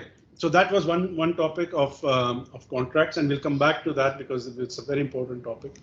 The other one is this off-market pricing. Those of us who've been trained as accountants will have been beaten to death by their supervisors. So that what is the price? But it's off-market means current market में जो चीज़ चल रही है. Traders हमारे पास बैठे हुए हैं कुछ हज़रात. जब वो बात कर रहे होते हैं on the phone, so it's like dollar yen क्या चल रहा है? 35-36, 35-36 क्या चीज़ है? तो you realize कि वो 124 बिग नंबर तो वो तो सबको पता ही है. अब वो पिप्स पे बात हो रही है 35-36. So the people who are in the market, they know what they're talking about and they know what market prices. अब कोई कह के नहीं तो मैं तो समझ रहा था तुम 122-24-35-36 है वो it won't stand. लकी जो है 650 पे चल रहा है तो ट्रेडर कहता है यार 51 हो गया है 50 हो गया है तो एक्चुअली 650 हो गया. So people who are in the market will know it. So when off market is a concept that we all understand and the market understands. Now people say and this was another discussion and we had in this C100 forum, मेरी चीज़ है मैं कितने की भी बेच दूँ. Now that is a theoretically correct concept. I'm the Malik, I can do what I want, but it doesn't make it a trade. So that's the first message, that off market पे बेचना is no trade. And the reason for that is that and this is forgetting the theoretical part, but if you do want to sell it expensive, कि जी मेरी चीज़ है मैं महंगा बेचना चाहता हूँ, you'll just run out of customers.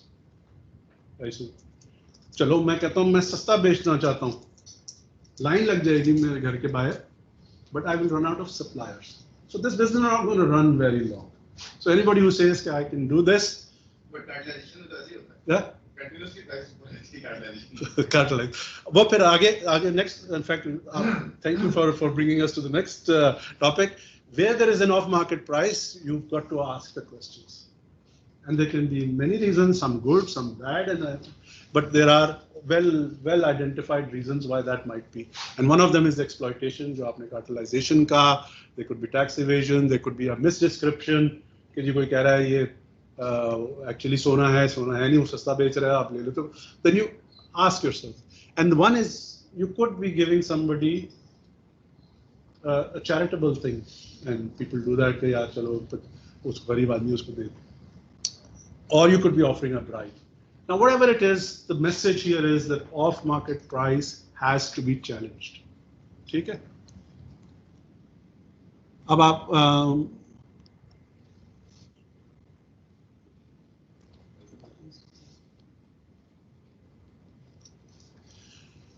and then when you look in Islam, actually the sanctity of market price पे जितनी हदीसें हैं, probably it's fascinating. So Things like sugar cartel, etc. वो exploitation में आ गया ना. So, besides being illegal, it's also ji, ji. by the concept of ji. holding the bola something.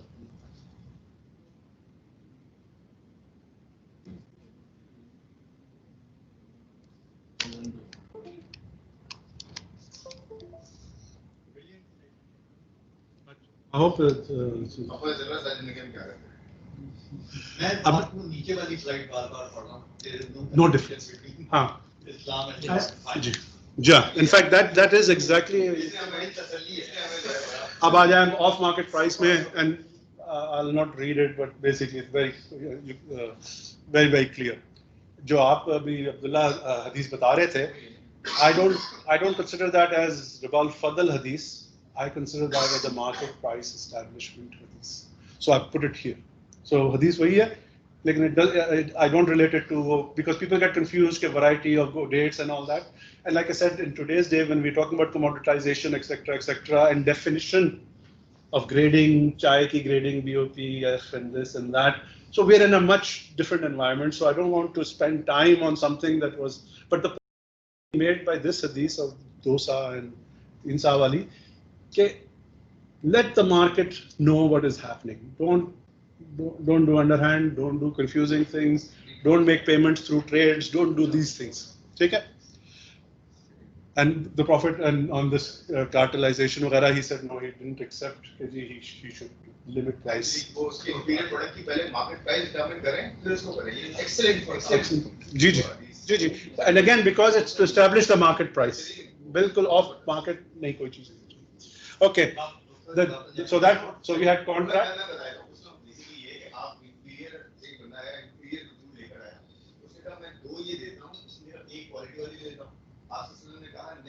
पहले दो की मार्केट प्राइस मतलब उसको बेचो पहले देखो उसमें कितनी मिलती है उसको लेके फिर खरीदो उसको ये सही ट्रांजैक्शन का दूसरा क्या है जो सेकंड वाला वो क्या कहता है प्राइस फिक्सिंग मतलब जिसको कहते हैं ना वो प्राइस कंट्रोल जिसको हमारी आजकल की ज़बान में कहते हैं वो हुजूर सल्लल्लाहु अलैहि वसल्लम ने बहुत स्ट्रिक्टली मना किया. He does not want to do, as long as there's no exploitation and all of that. He says Allah is controlling the supply and demand, and I don't want to be somebody who's first wala. Actually, I'll explain to you because it's ये हदीस है कि एक अच्छा competition मतलब as shortages come, prices will go up. So it's falling now competition. but I'm saying it's also expect price movement. So it's accepting reality is what you can look at it. It's not guidance, but it says that's what will happen. Okay. The third topic that I was saying that where we miss in Islamic banking is this whole concept of linked transactions. जो 2+2 से मैंने start किया. जी sir. Sorry to interrupt you. क्या ये कह सकते हैं कि जो पिछले तीन आपने पॉइंट्स शेयर किए वो मार्केट कैपिटलिज्म को प्रमोट करते हैं? अभी आते हैं. नहीं बताया ये है वैसे. Yes sir. मैं समझ के लिए कंपटीशन को आप कह रहे हैं कंपटीशन होना चाहिए. आप कह रहे हैं मार्केट डिमांड से पैटर्न होना चाहिए. कोई फिक्सेशन ऑफ प्राइस नहीं चाहिए. कोई होर्डिंग नहीं चाहिए. यानी कि ultimate benefit should go to consumer. Free market is actually the doctrine of capitalism. हाँ, and therefore again it's one of my socialism को ज्यादा प्रमोट किया जाता है. इस्लाम पे वेलफेयर ट्रस्ट है क्यों? हाँ, आप देखिए I have a slide. हाँ, बिल्कुल सही. I have a slide इंशाल्लाह.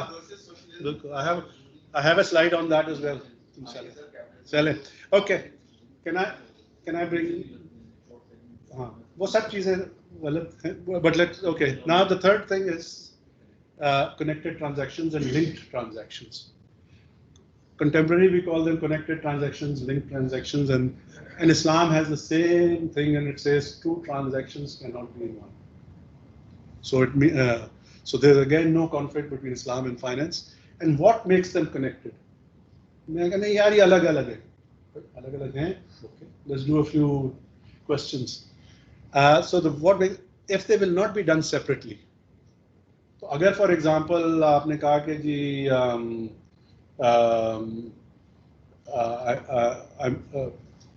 I'm another example from ladies shopping. I don't go shopping, but I somehow hear all these things. Anyway, वो कहें जी वो गए थे सूट लेने तो उन्होंने कहा जी मुझे दुपट्टा नहीं चाहिए, just give me the suit. And the guy said नहीं set है. So it's a linked transaction. आप दुपट्टा लेंगे, ये लेंगे तो दुपट्टा लेंगे. There is a separate stuff that you can buy which are only 2 pieces. You can buy 1 piece. You can buy drapery, but this particular product is linked. It's a set. उसी तरह I will give you this if you do X things. And what makes them connected is that they have to be genuinely connected, and one will not be done without the other. That's a simple way of looking at it. अब आ जाए I've just picked up this unilateral promise from one of the Islamic banks. Well, it's not even one of the Islamic banks. It's a sample in the training material that is included in Islamic banking training. And they say कि जी ये linked नहीं है, ये एक separate, independent, unilateral promise है. Just read the yellow stuff. ठीक है? This is the first page पे. Just read the yellow stuff. We refer to our application. कोई linkage नहीं है sir. Whereas the bank has agreed to do X, Y, Z, there is no linkage. To be subsequently to be leased to us, no linkage. In consideration of X, Y, Z, and there's no linkage. I unilaterally do this. I rest my case. Okay? I mean, you don't have to go far. You don't have to go far to pick out where the problem is. And we'll go in more detail later, but this because it was part of that topic, I picked it up. Okay, so the key thing comes, ठीक है यार ये इतना कुछ आपको बताया ये गलत है. What do we know about how do we separate these two things, which are very important, and we all know that they're mutually exclusive. So if something is mutually exclusive, it should be fairly easy to separate. Okay.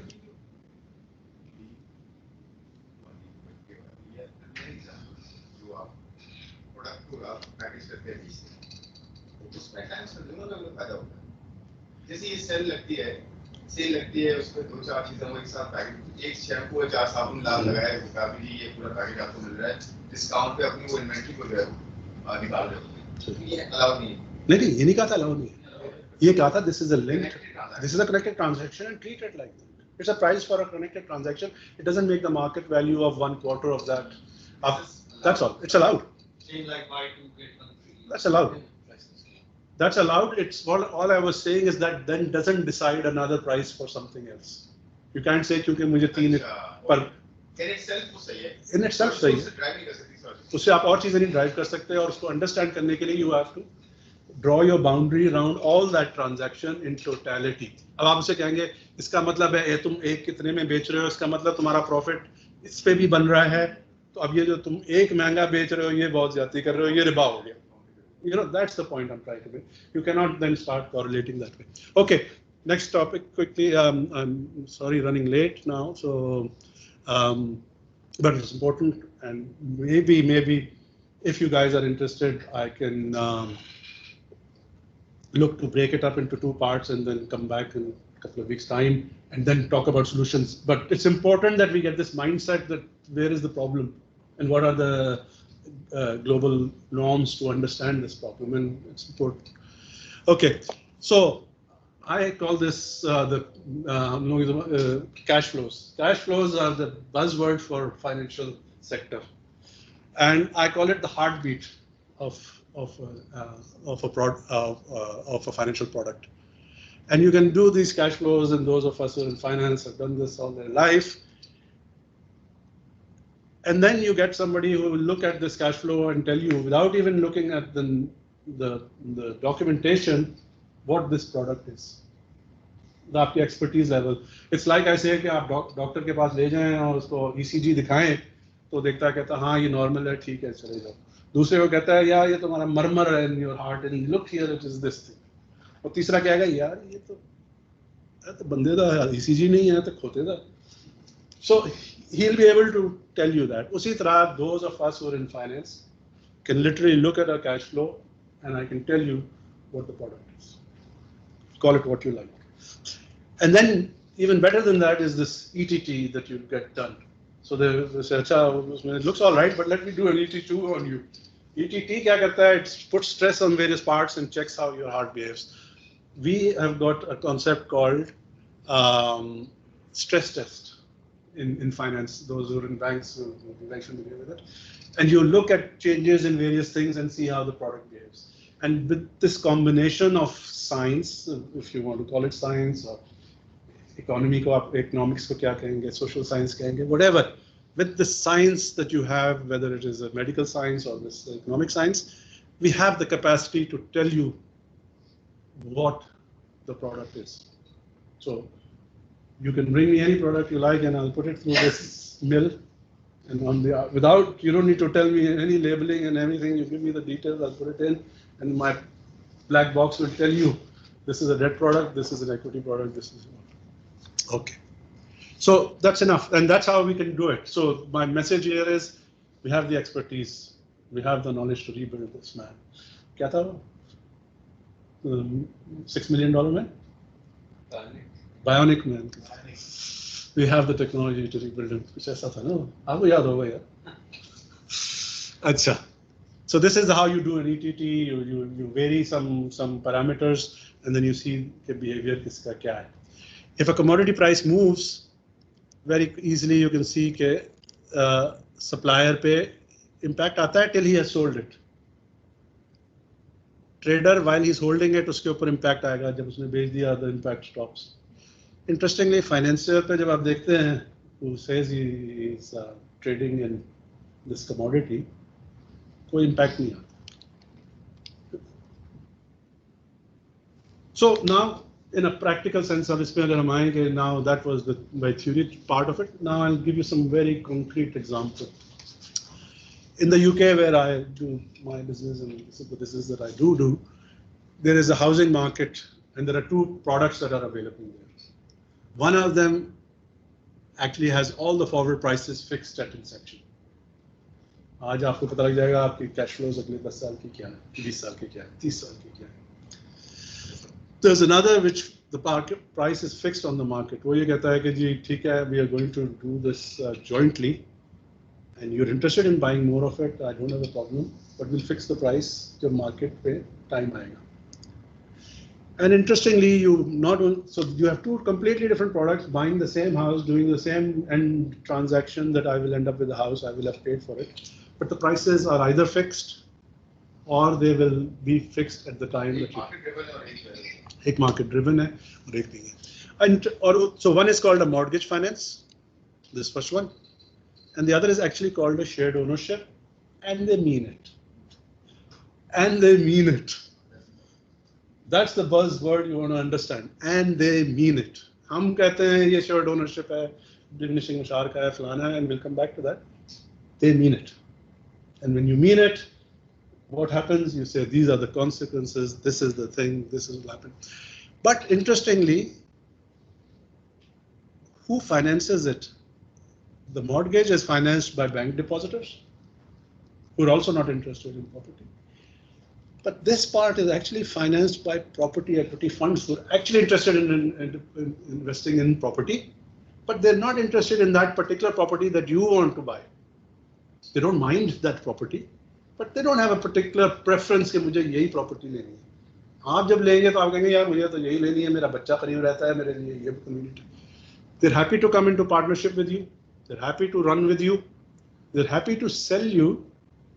And the only thing they will do then is invest that money in another property somewhere else, because they are interested in staying in that market. They won't use that money and then go and buy a wheat or gold. बिल्कुल allowed. If I go back to the point, शरिया ये कहती है कि futures कुछ allowed है, उसको इससे कैसे कनेक्ट करेंगे? उससे इस तरह कनेक्ट करेंगे कि आपने नहीं किया ट्रांजैक्शन, आपने कहा है कि I would like to आपने कॉन्ट्रैक्ट में लिखा है कि नहीं। मैं मार्केट ड्रिवन चीज आपके साथ करूंगा, वो भी उनके ऊपर गारंटी नहीं है, मतलब it's an understanding that you will, and There is no guarantee. there's no guarantees. Future में क्या होगा, कम हो गई, ज़्यादा हो गई, price and not the time. मैं equity में owner हूँ, मैं time. हाँ, but हम ये कहा जाता है कि फ्यूचर में कुछ allow हाँ, देखिए फ्यूचर में allow doesn't mean that you cannot do any transactions. It just means that you don't fix the price today for the नहीं, future. अगर आप कॉन्ट्रैक्ट में ये डालेंगे कि 1 साल बाद हम प्राइस को रीचेक करेंगे मार्केट के साथ, व्यापार में नहीं करते ना, जी, जी। मार्केट करते हैं, जी जी, वो तो अलाउड है ना, फिर इसका मतलब टाइम इन द सेंस कि आप टाइम देखिए, में कोई चीज फिक्स नहीं करते। सही देखिए, so big difference जो है, where you have to see where the difference starts. At the time I'm sitting talking to you, I'm not fixing the prices. We're having a discussion and agreement Actually, future- of how we will do business together. तो price fix नहीं कर सकते future. हाँ बस ये तो वही when it says future, it doesn't mean it's when you're fixing prices. वैसे you can always have discussion, you can walk away, there's no transaction. So So basically, how do I actually own the house? You are the equity fund, ji ji for example. Ji ji I am putting in, let's say, 1 million. Ji You're putting in. ठीक But at the end of 25 years or 20 years, I want to be the sole owner. सही As is the ji intention. Ji ji. How does that progress? So At we the have- end of 25 years. On you day sell your- day one, we have this understanding that that is your intention. Right. I'm happy to come along with you with that intention. What we will do is next year you want to buy another, abhi 50 you own, you want to buy another 5%. We will value it, I will sell you it, you will give me the money, I will invest that 5 somewhere else. I'm not bothered. Meanwhile, you charge rent. Meantime, I charge rent and so on for that period of the 50%. And that Ne- rent will also keep changing. That as rent will also be market based. And then another year later, आपने कहा मुझे अब इस दफा 7% खरीदना है. I'm happy because मुझे तो आपके साथ business करना है on the basis कि मुझे property में रहना था. You're looking after my property very well because you're also an owner, so there is some incentive in me giving to you than renting to somebody who comes off the street. So there are very nice synergies between a property fund and an investor in this way. But I haven't fixed the price. I haven't fixed it. Definitely we will sell. I haven't. Is it, unlike shares, which are broadly traded and you can, determine the price on it. Yeah, bilateral arrangements. But, These how are will this? these are bilateral arrangements with the person. ना आपका और मेरा arrangement है. इनके साथ मेरा arrangement है. तीसरे के साथ मेरा No, arrangement I get that. But how do you determine a very reasonably honest market price 2 years down the line ji. for that property? है. In 2 years' time, will you not be able to come up with the right answer? That's why off market price की जो बात हुई थी, 2 साल बाद जब आप खड़े होंगे, आप भी वही बात कह रहे होंगे, मैं भी तकरीबन वही बात कह रहा हूँगा. लिस्टेड शेयर में तो प्राइस आ रही है, प्रॉपर्टी की प्राइस आज क्या है? आप कहेंगे 150 है, मैं कहूँगा 100 है, 5% When I want to buy the extra 7%, आप बढ़ा के बताएंगे, मैं घटा के बताऊंगा. ठीक. Who will arbitrate? नहीं, let me answer that. देखिए, जो ये काम करना चाहते हैं, उनके लिए they have then designed the processes. So it says we will arrange to, अगर if we cannot agree, we will get a valuer. We will get 3 valuers if you don't like the valuer that I am getting. And that third valuer will be the president of the Institute of Surveyors. ये लिखा हुआ है. And then if you don't still agree, there is the court, you can go. So when you want to do honest business, the laws are there to support it. There is no issue. And it happens, and it is happening in every contract that we do of today even. Arbitration का उसमें clause होता है, 2-3 की बात होती है, 3 के बाद ये तक बताया होता है किस jurisdiction में हम इसको लेके जाएंगे. So there are processes. And 99% time you won't need that because आपको there's आजकल Zoopla. In fact, one of my slides says that today everything is available. Sorry. अच्छा sorry, वो stress test पे आ रहे थे ETT करने में. ETT करने के लिए जो बात आपने कही थी, which I'll start. All you do is you say today you go into shared ownership with a bank. A year later, as Karachi happens, always के जी वो prices जो हैं वो 30% बढ़ गई. तो अभी मैं 10% ओनर था, बैंक 90% ओनर था. 1 साल बाद 30% प्राइसेस बढ़ गई मार्केट में. तो कौन छलांगे लगा रहा है? बैंक लगा रहा है या आप लगा रहे हैं? दोनों ही लगा। बैंक नहीं लगा रहा उसका, आप देखेंगे उसकी सेहत पे कोई फर्क नहीं पड़ा। अभी वो बात कर रहा हूँ। सो यस, उस बैंक चलाएंगे नहीं लगा रहा in the situation, in the two products, one of them let's say and the other one yes, in one of them you can do the stress test और बैंक अच्छा बढ़ गई price है, अच्छा बता बड़ी, और दूसरे साहब जो ओन 10% ओन कर रहे हैं वो चलाने लगा रहे हैं, और यार तो मैंने तो 10% दे के इतना लिया था, अब तो पूरी कितनी कीमत हो गई, मुझे तो सिर्फ उतने वापस करना। So it's very easy. So anybody who tells me कि जी हमें नहीं समझ में आती है ये सब कुछ है, for those of us who've been in this business, it's minutes. Whereas if it's a fixed mortgage, the bank is not bothered. अगर genuine ownership है, the 90% owner will be has 9 times happier than you. ठीक है? So the fixed interest rate may have fixed rate for the bank, it doesn't make any difference. Exactly. But it is this 10% increase, the 30% increase, जो जिसकी भी छोटी सी equity है, the person who's वो खुश है. तो बस यही मैं जा रहा हूँ, and this is what I'm calling a stress test. Okay, you don't have to understand a lot about it. All you have to say layman's language में कि कल प्राइस बढ़ेगी तो किसको इफेक्ट पड़ेगा. आप कॉन्ट्रैक्ट को पढ़ लें, आप उसके बेसिस पे बैंक को तो शायद पता भी नहीं चले कि ये प्राइस बढ़ गई. ठीक है? So exactly my message that it's not difficult. If we are serious, we want to do these things, it's not difficult. The second case पे दोनों खुश हैं. दोनों खुश हैं, proportionately खुश हैं, बिल्कुल सही. मुशारकत का मतलब ही यही है ना. सी मुशारका का मतलब या शेयर्ड ओनरशिप का मतलब या जॉइंट वेंचर का मतलब यही है कि दोनों खुश हैं. ठीक है? Quickly now, connected transaction में we can do big data here, sir. Another task and opportunity for our IT friends. You can do an analysis कि जी अब तो 10 साल 20 साल हो गए हमें Islamic banking करते हुए. How many cars were sold to the same customer जिसके साथ उनका कोई lease था, उसी को बेची? How many were sold in the market? And the answer will be, and I'll share with you, 20 years ago, when I first started studying Islamic banking, I spoke to a CEO of a Canadian house financing, Islamic house financing CEO. 20 साल पहले की आपको बता रहा हूँ. तो बातें हुई, correspondence हुई, ये हुआ.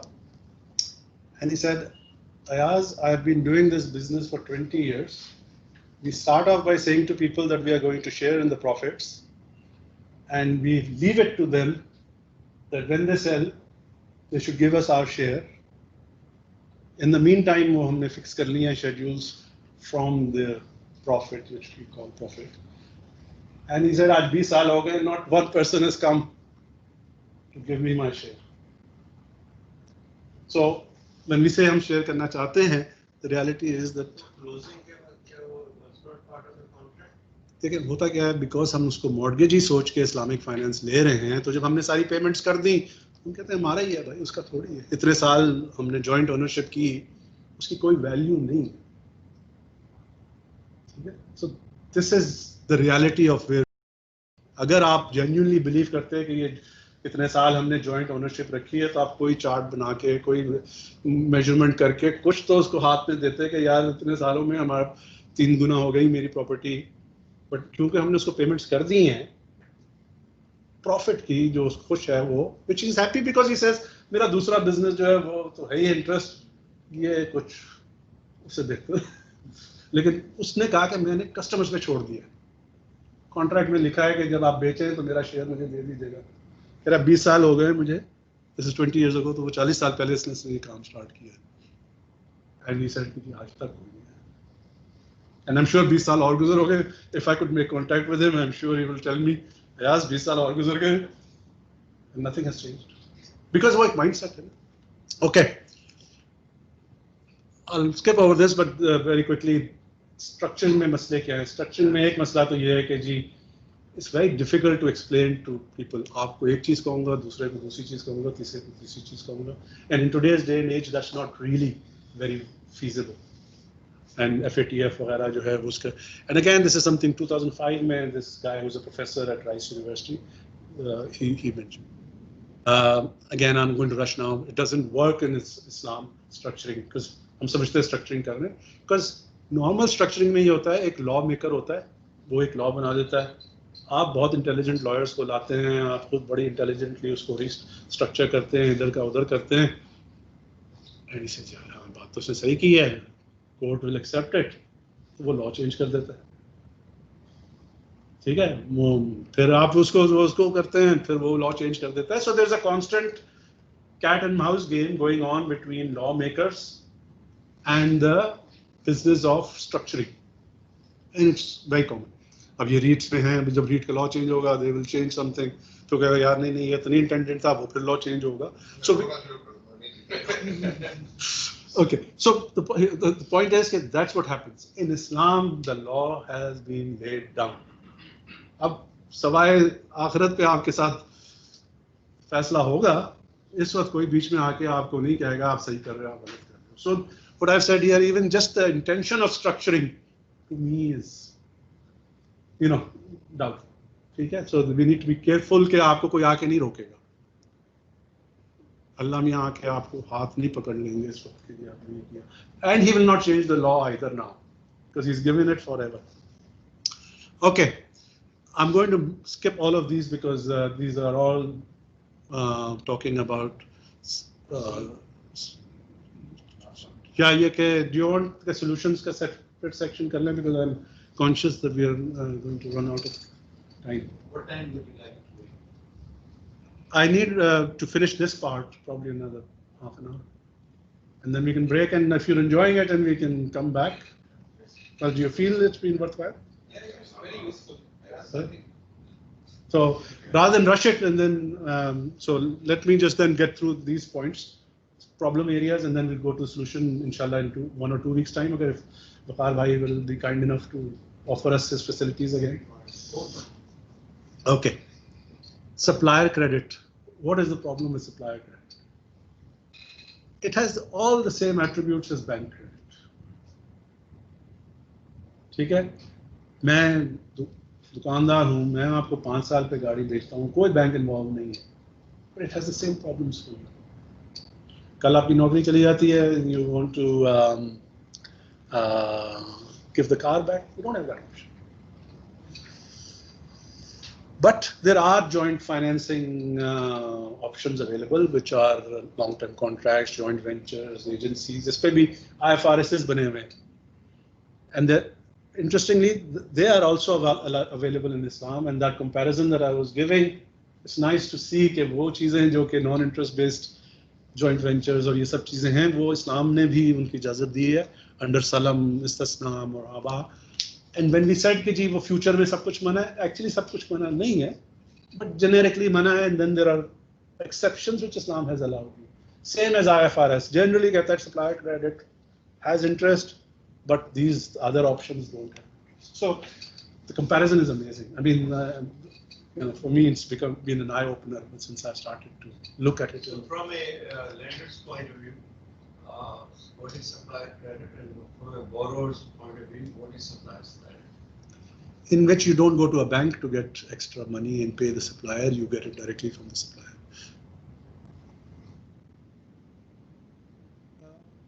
नहीं, use and sell से भी नहीं है. Credit transaction. Yeah. Oh yes, You okay. need the goods today and pay Sure, me sure. 30 days. This is a simple accounts. Ji ji, accounts principle. Accounts payable, the credit terms. Yeah. Acha, now that we're on that topic, and I'm glad you're letting me finish this part, because there is lots of good material here as well, and it's nice that we can go through it, because then you really appreciate where it's all coming together, and then we go to solutions. You know, ये supply credit आदमी समझता है कोई मसला नहीं है, supply credit मैं ले लेता हूँ, मैं business करता हूँ. जिस तरह मैंने कहा था ना, आप under pricing, of market pricing में आपकी बिजनेस बंद हो जाएगी, सप्लाई क्रेडिट से भी आपकी बिजनेस बंद हो जाएगी. And the reason for that is that this example is very simple example. A trader, he can sell an item costing 2,000 for £2% profit, and he sells an item for cash once every month. ठीक है? A buyer comes along and says कि मुझे आप दे दें credit पे 1 साल के लिए, and आपको साल के बाद दूंगा. अब आपको ये सिंपल साइंस मैथ्स है इसमें आप इसको प्राइस करेंगे. So what price will you sell it to him at using these numbers? 24% हो जाएगा. Very good. Very good. If you're not making your own. Yeah, exactly. Organic property. Very good, sir. Bilkul, very good. So you will need 24% profit add on to plus. And exactly This is your cost. Exactly, that's what I've said. No, that's not your cost, but basically that's your opportunity mark. Yeah. So आपने 24 का 27 is what I have calculated. And it will not relate to LIBOR, 12%. Why? Because that is not an option for you to refinance your existing business. ये तो Pathan finance. ये launch charge जो होते हैं. No, it's not that. Sorry, sir. It's not Pathan financing. That's what I'm trying to explain. That is what reality would be if you were not allowed to take interest. And I'll come to why interest cost is down in another topic. So it's. यहीं पे sorry मेरा problem है ना सबसे बड़ा कि वो कहता है चाहे वो बैंक हो या पठान हो या लेमन हो या जू हो जो भी फाइनेंसर लेंडर है ना वो ये कहता है यार ये मेरा पैसा ले जा मुझे इतने दिन बाद वापस करो मुझे इतना इसके बजाय 2000 के बजाय 2100 दे. ठीक है. तो आप देखोगे कि whatever the term is and he is not. अच्छा वो ये नहीं कह रहा है कि मुझे नफा होता है नुकसान होता है और अगर मुझे नफा हो गया और वो उससे कम हो गया मैं खुशी खुशी दे दूंगा कोई बात नहीं. अगर मुझे नुकसान होता है तो he is not a party to the नुकसान. ठीक. अब ये देख रहे आपने. That's no exactly. तभी तो मैं और ये देखे ना ऊपर मैंने ये लिखा है general supply credit has all the attributes good और बैड. ठीक है. It has those same attributes. अच्छा तो अच्छा ये क्या है लाइबोर पे वो नहीं लेंड कर सकता. I mean he can not price his products with his normal profit margin plus 12% LIBOR because he does not have that option as a financing. No, he has an option but he doesn't choose to. Does he have an option? Yeah, because वो कहता है कि यार ये मैं bank से ले रहा हूँ मुझे 12% पे मिल रहा है मुझे इसके ऊपर इतना बनाना है. नहीं यही तो मेरा आपने पढ़ा नहीं शायद. मैं यही कह रहा हूँ कि ये ऑप्शन जब खत्म हो जाएगा तो then he is forced to go into the ये ऑप्शन है नहीं उसके पास. Bank is not allowed. जब हम सारा प्रेमिस हमारा इस वक्त ये और उसके पास ऑप्शन ही नहीं है पैसे लेने का. तो तभी तो एक्सपेक्टेशन आती है तभी तो इतना वो लोन शार्क्स नहीं होते सर. नहीं आप लोन शार्क्स पे भी नहीं जाएं. अभी हम नाइस गुड बिजनेसमैन की बात कर रहे हैं वो जेन्युइनली वांट्स टू डू. वो कह रहा है कि मुझे बैंक फाइनेंसिंग नहीं चाहिए मैं डायरेक्ट सप्लायर के पास चले जाता हूं उससे कहता हूं 12 महीने बाद मैं तुम्हें पेमेंट करूंगा बताओ कि ये 2000 की चीज के मैं तुम्हें कितने पे करूं. तो उसने अपने जहन में तो बैंक का लोन अवॉइड कर लिया. उसने इंटरेस्ट नहीं दिया रिबा नहीं दिया. एक्चुअली यहां दे रहा है. एक्चुअली वो यहां दे नहीं यहां कोई मसला नहीं है देना क्योंकि जिससे ले रहा है उसने भी बैंक से नहीं लेना है. So now these two have to charge 27% and that's the market and there's no problem with that. मैं आता हूं प्रॉब्लम क्या है. So what I'm explaining is कि supplier नहीं वो नहीं है सर. अभी आप देखेंगे आगे. Okay. And why? And when we see it in our normal activities, you will see financing activity is always done by a separate legal entity.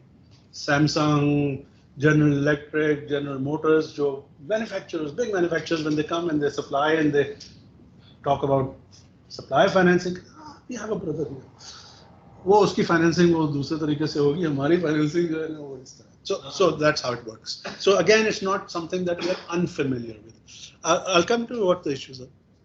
So it's not a difference. A lot of people think कि ये interest में ये मसला है वो मसला है risk कम है risk ज़्यादा है. It's not that. It's just what's agreed. Another fact is कि a claim that is made कि Islamic banking is asset based. बड़ा ही जबरदस्त हम इसका statement देते हैं. I have not found anywhere where this is a fact in Islam. In fact, this slide is from my presentation of 2003, when only Microsoft existed.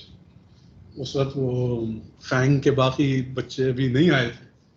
तो उस वक्त मैंने कहा था कि there's nothing stopping you investing in Microsoft, who has got no assets other than intellectual assets. फिर आप उस पे चले जाएं, but जिसको हम assets कहते हैं वो नहीं है. And yet there's nothing stopping you investing in an equity basis in that. And look from where they have grown, look where all the similar entities have grown in the last 20 years. I saw a slide, I think. नहीं, the point is कि asset के ऊपर हम फंसे हुए हैं ना, Islamic bank tangible asset पे हम फंसे हुए हैं। जी जी जी बिल्कुल, तो मेरा यही पॉइंट है, दिस वाज अ मार्केट। हाँ जी जी, सिर्फ एप्पल की value the other 2 weeks or 4 weeks ago exceeded the full FTSE of the UK। Pakistan market तो भूल ही जाए, यूके की FTSE को एक्सीड कर गई। Anyway, the point I am making is इसमें कोई सब्सटेंस नहीं है। Assets do not generate any business logic that we can relate to। जो करते हैं वो ना उस पर भी आता हूँ, अभी आता हूँ। सर जी मैं कोशिश बहुत कर रहा हूँ, I am trying my best to speed through it. नहीं इंटरैक्टिव है, चले मजा। अच्छा, अब एक मैंने कुरान की आयत उठाई है, नाम कमिंग बैक टू दैट कि जी कुरान ने इस सब बात के बारे में क्या कहा।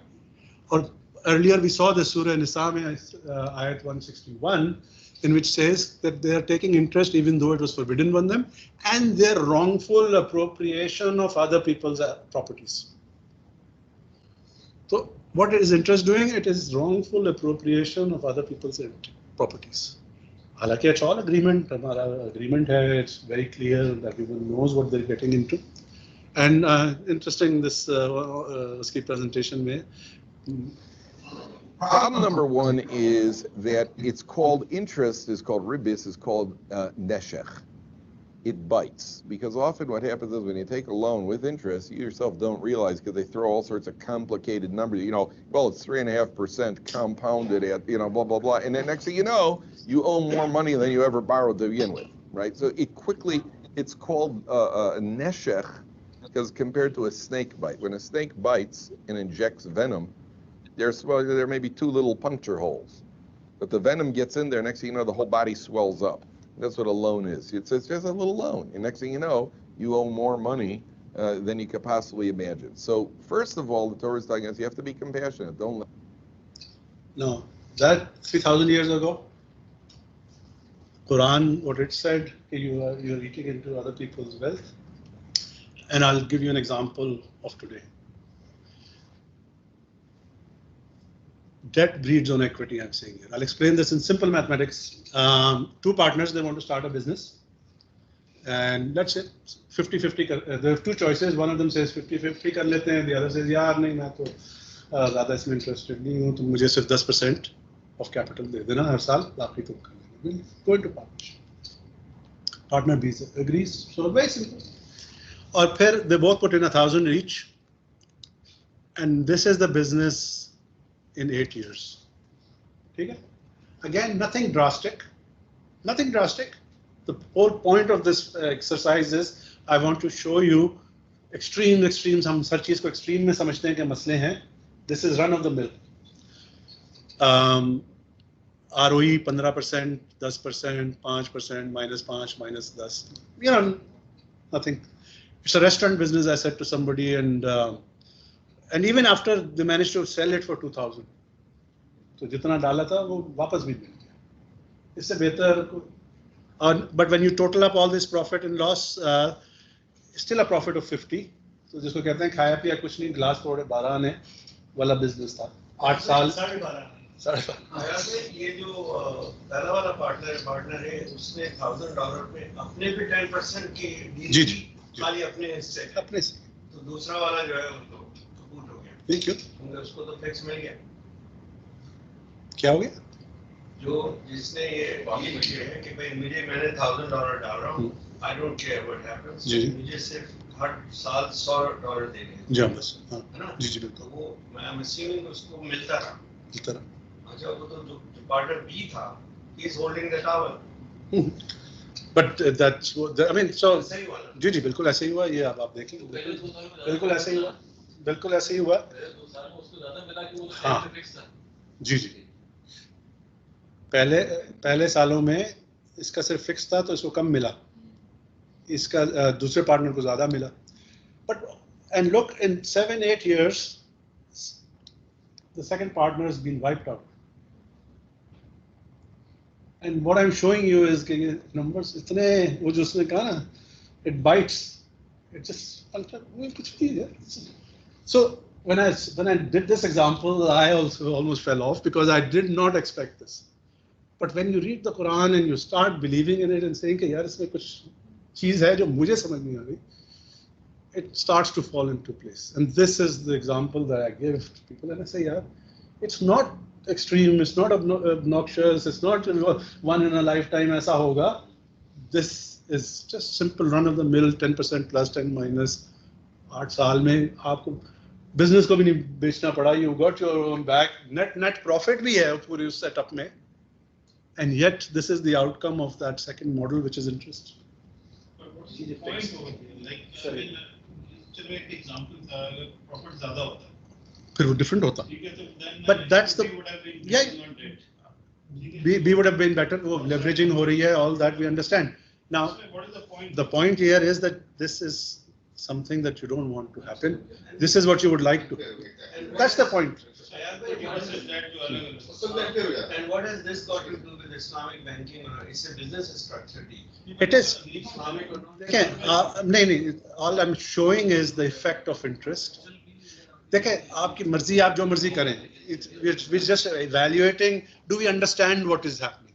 Maybe people have not understood. My presentation is trying to help us understand. Now, some things are obvious. I mean, कोई ऐसी चीज नहीं है यहाँ कोई मैं rocket science लेके नहीं आ रहा हूँ. A+2 B ये वो सारी चीजें. Hopefully that I've said nothing will have been new. Oh, we'll start again. No. Achha, sorry. So I hope. So. भाई का point बड़ा valid है. अगर business 20% हर साल कमा रहा है, तो फिर तो सही हो गया ना काम.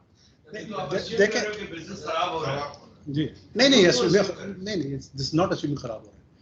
He sold it at a profit. He made net profit during the period. That's what I'm trying to explain. कि इतना extreme example है ही नहीं. Yes, you can get into extremes and variations. बहुत profit हुआ तो उसको मिल गया. I'm just explaining कि how the distribution works. Distribution दिखा रहा हूँ कि this is what you want to see in profit sharing, and this is what you see in interest. Now, whether you, like I said from one of the slides, when the law comes, it will stop you from doing things. Now you can start justifying What why. you're trying to make is that both should have taken equity, share of equity. That's what Islam wants you to do. दोनों का profit होना चाहिए based on the share of profit. Okay, start तो नहीं बताना कि business outcome क्या है. So, restriction है. You're right. It's a business deal, etc. मैंने शुरू में इसीलिए one of my slides says that yes, when any law comes, it will restrict. तो फिर बाकी business कहाँ जाता है? ठीक है, लेकिन ये profitable भी रहता है तो फिर वो equity बढ़ रहा होता है और वो 2000 में बिकने के बजाय 5000 में. नहीं वो उसमें included है. लिया किसी ने नहीं है. It's all in there. No one has taken any money out of it. This is all sharing of business. But anyway, move on. I'll skip this because it's something very obvious. But now the key thing is कि जी जब आप debt और equity में आते हैं, हमें class 101 economics finance में बड़ा बताया गया कि debt is cheaper than equity. ठीक है? I then did this mathematics and I came to the conclusion that if the business is paying debt from the thing, so I've got a slide on that. I've had to take it out because I knew about it. But if anybody wants later on, I'll discuss with you that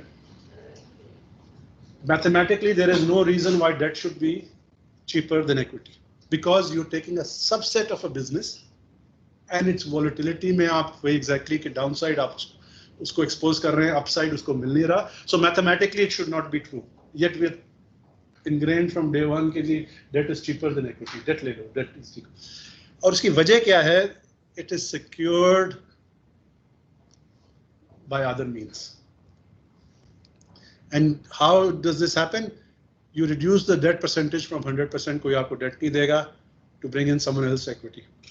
First, आप as a business जाएंगे, bank के पास कहेंगे मुझे यार loan दो, तू कितना डाल रहा है? तुम्हारा equity कितना है? So you can see that's the first question. So that's my point here.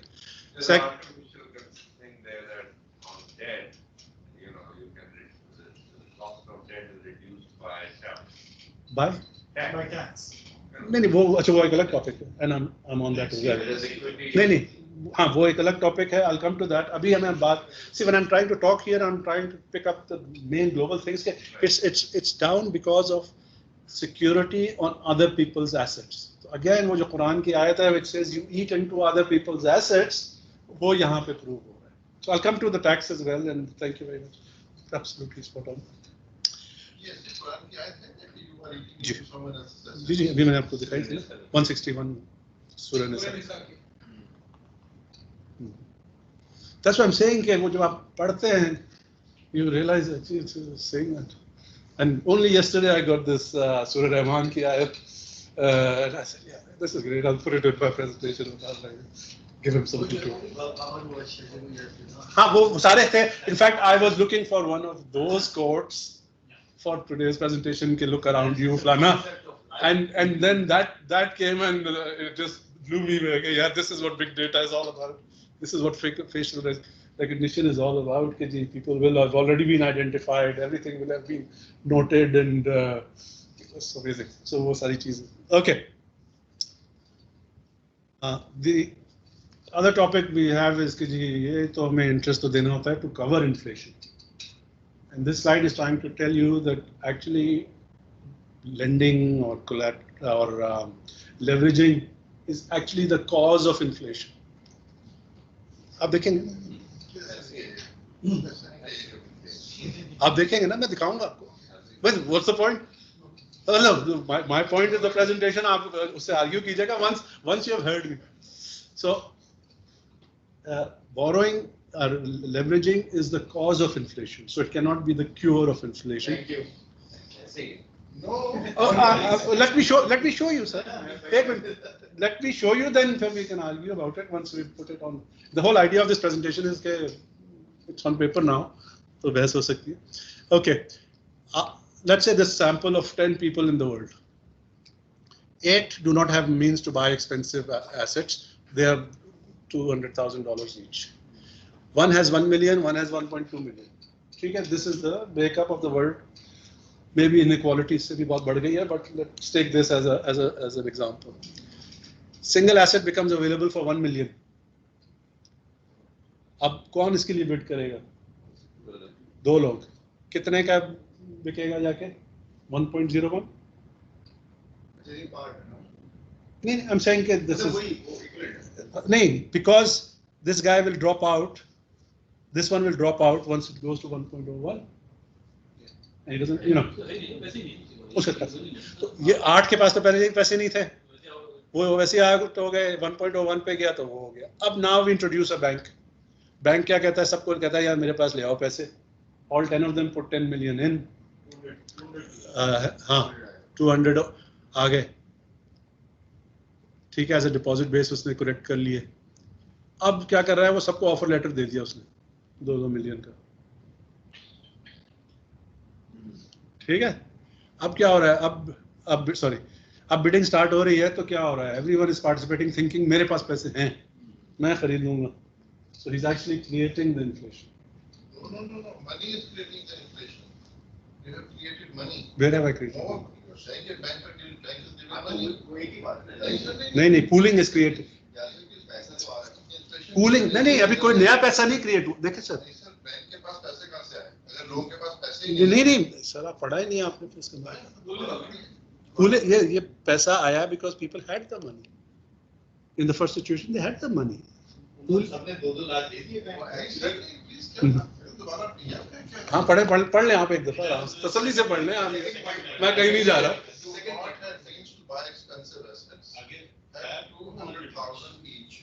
तो कितने पैसे हुए? 1.6 million. And one has 1 million and the one has 1.2 million. तो पैसे कितने हुए? 3.8 है. क्या किसने टोटल किया? अभी किसी ने किया? 1.6 3.8. ठीक है जी. 3.8 मिलियन टोटल है जी. उसने पूरा लैंडिंग है ना, बैंक में 2 मिलियन का सबको दे दिया जो भी खरीद सकता है.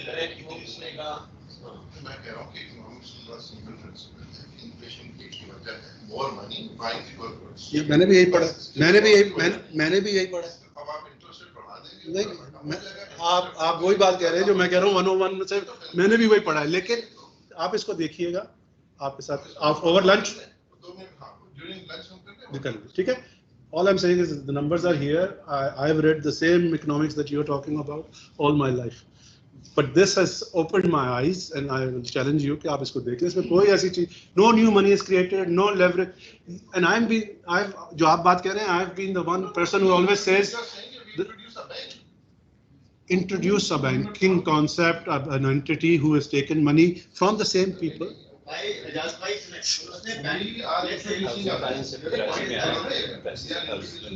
नहीं मैं तो वो हाँ his point is तो नई मनी आती है ना, तो that creates problem. मैं तो अभी existing money की ही बात कर रहा हूँ, वो नई मनी का अलग problem है.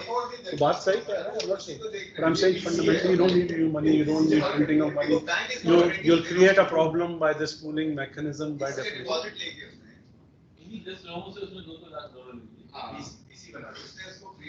So there is no new money created, there is no leveraging created, there is no new money.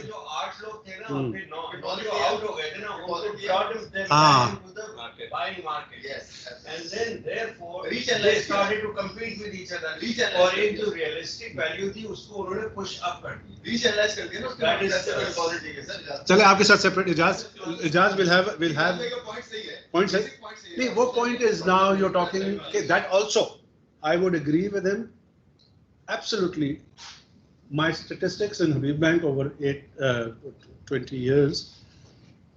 Every year I used to show that the banking industry deposits have gone up almost identical to the amount of interest paid by the government of Pakistan on T-bills and NSS. Direct correlation था. So मस्ती हो रही है ना, banking checking थोड़ी हो रही है. नहीं चले time out. I don't want to. But anyway ये slide आप ले लीजिए. Jazz, we'll go through it and we'll go through. अब वो monopoly वाले वो लाके ना हम लोग कर लेंगे इसके साथ. आपको ये मैं prove कर दूंगा monopoly money के साथ बैठ के कि there is nothing that has come from outside. बिल्कुल. आयाज भाई आप ये जंग बॉन्ड्स का स्टोरी दोबारा. नहीं कोई जंग बॉन्ड नहीं, बेसिक्स देखिए मेरी एग्जांपल्स ऐसी हैं कि नहीं वो नहीं है सर. चले लेट्स गो. तो बाद में आपने वादा किया ना कि मिलेंगे. जी बिल्कुल. अभी तो हम अब ये हो गया कि we going to have to meet for solutions anyway. इसका जो हेडिंग था उस स्लाइड का, does interest cover or create inflation, याद करना does debt create or cover inflation. Sorry, yeah, debt. Sorry, debt. Okay, good point. I'll change that. ठीक है. अच्छा अब ये होता है कि जी एक बड़ी उसमें आयत हमने वन ऑफ द आयट्स वाज कि ना तुम जुल्म करो ना तुम्हारे ऊपर जुल्म हो.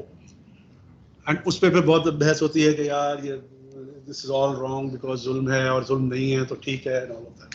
And here is what someone else had mentioned earlier कि लोग इसकी बातें करते हैं जब रिबा की बात हो रही होती है. And I don't agree with that proposition because Islam is not a socialist religion. It's a social by conscious religion. मतलब यू आर बीइंग बिल्कुल मार्केट वैल्यूज को उसको, but also from a socialism क्या है, इट एक्चुअली सेज कि तुम करो. It doesn't say मैं कर रहा हूँ. So that's the key point.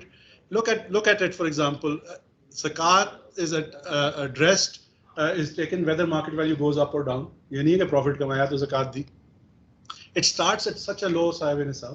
This number might have changed. I need to check that. मतलब ये बिल्कुल सही कह रहे हैं कि accumulation of wealth is allowed provided you pay zakat. Yeah, that's right. That's what I'm saying. And God decides who gets what, who gets born into which family, rich family, poor family, and worse than that, or in a different way, let's not use the word worse, but inheritance allows you to continue that in the family. And God chooses to test some people by giving wealth and others not giving wealth. So, ये जुल्म का जो लफ्ज हम pick कर लेते हैं, समझते हैं कि जी हमने इससे सारा कुछ it's not that. It's its own mechanism. The example I give people is कि जब मैं I learned one day that if you're going past and there's a crippled child sitting begging or whatever, and you start to think, Allah miyan ne, बड़ा इम्तिहान हो रहा है इस बच्चे का, not realizing that वो तो पर्चा है, इम्तिहान हो रहा है ये जितने लोग गुजर के जा रहे हैं. How many are doctors? What are they doing? How many are wealthy? What are they doing? How many are giving it a thought? How many are giving it a thought, ignoring it? So what I say is कि आप अगर different mindset से आएं तो वो बेचारा बच्चा जो भी जिसको हम समझ रहे हैं वो he's in lot of pain and going through a lot of trial, to me he is the पर्चा. And what I then say is that everyone walking by has got an individualized exam paper, which means कि आपके हालात मुख्तलिफ हैं, आपकी knowledge मुख्तलिफ है, आपके skill मुख्तलिफ हैं, and how each one of us reacts is being individualized examination. So that's the philosophical part of this presentation, hopefully no more. Okay. अब क्या है इस्लामिक इकोनॉमिक्स में हम जब देखते हैं तो we say Islam encourages investment, जो भी बात हुई, it encourages also spending. Spending से economy से बिल्कुल बिल्कुल बिल्कुल. And even there's a very serious hadith which says trade in orphans' wealth as well. उसमें भी trading करो, lest it be given away in zakat. जो कि एक अच्छी चीज हम समझते हैं बहुत, उसको भी कहा है कि ट्रेड करो और वरना ये सारी ज़कात में निकल जाएगी. ऑर्फन्स के लिए भी this is not a good thing. So जो उनके वो वली हैं या जो उनको लुक आफ्टर कर रहे हैं, they are responsible for them to try and make money. What's the meaning of trade in orphans? Orphans wealth, वो अपॉस्ट्रोफी वो है.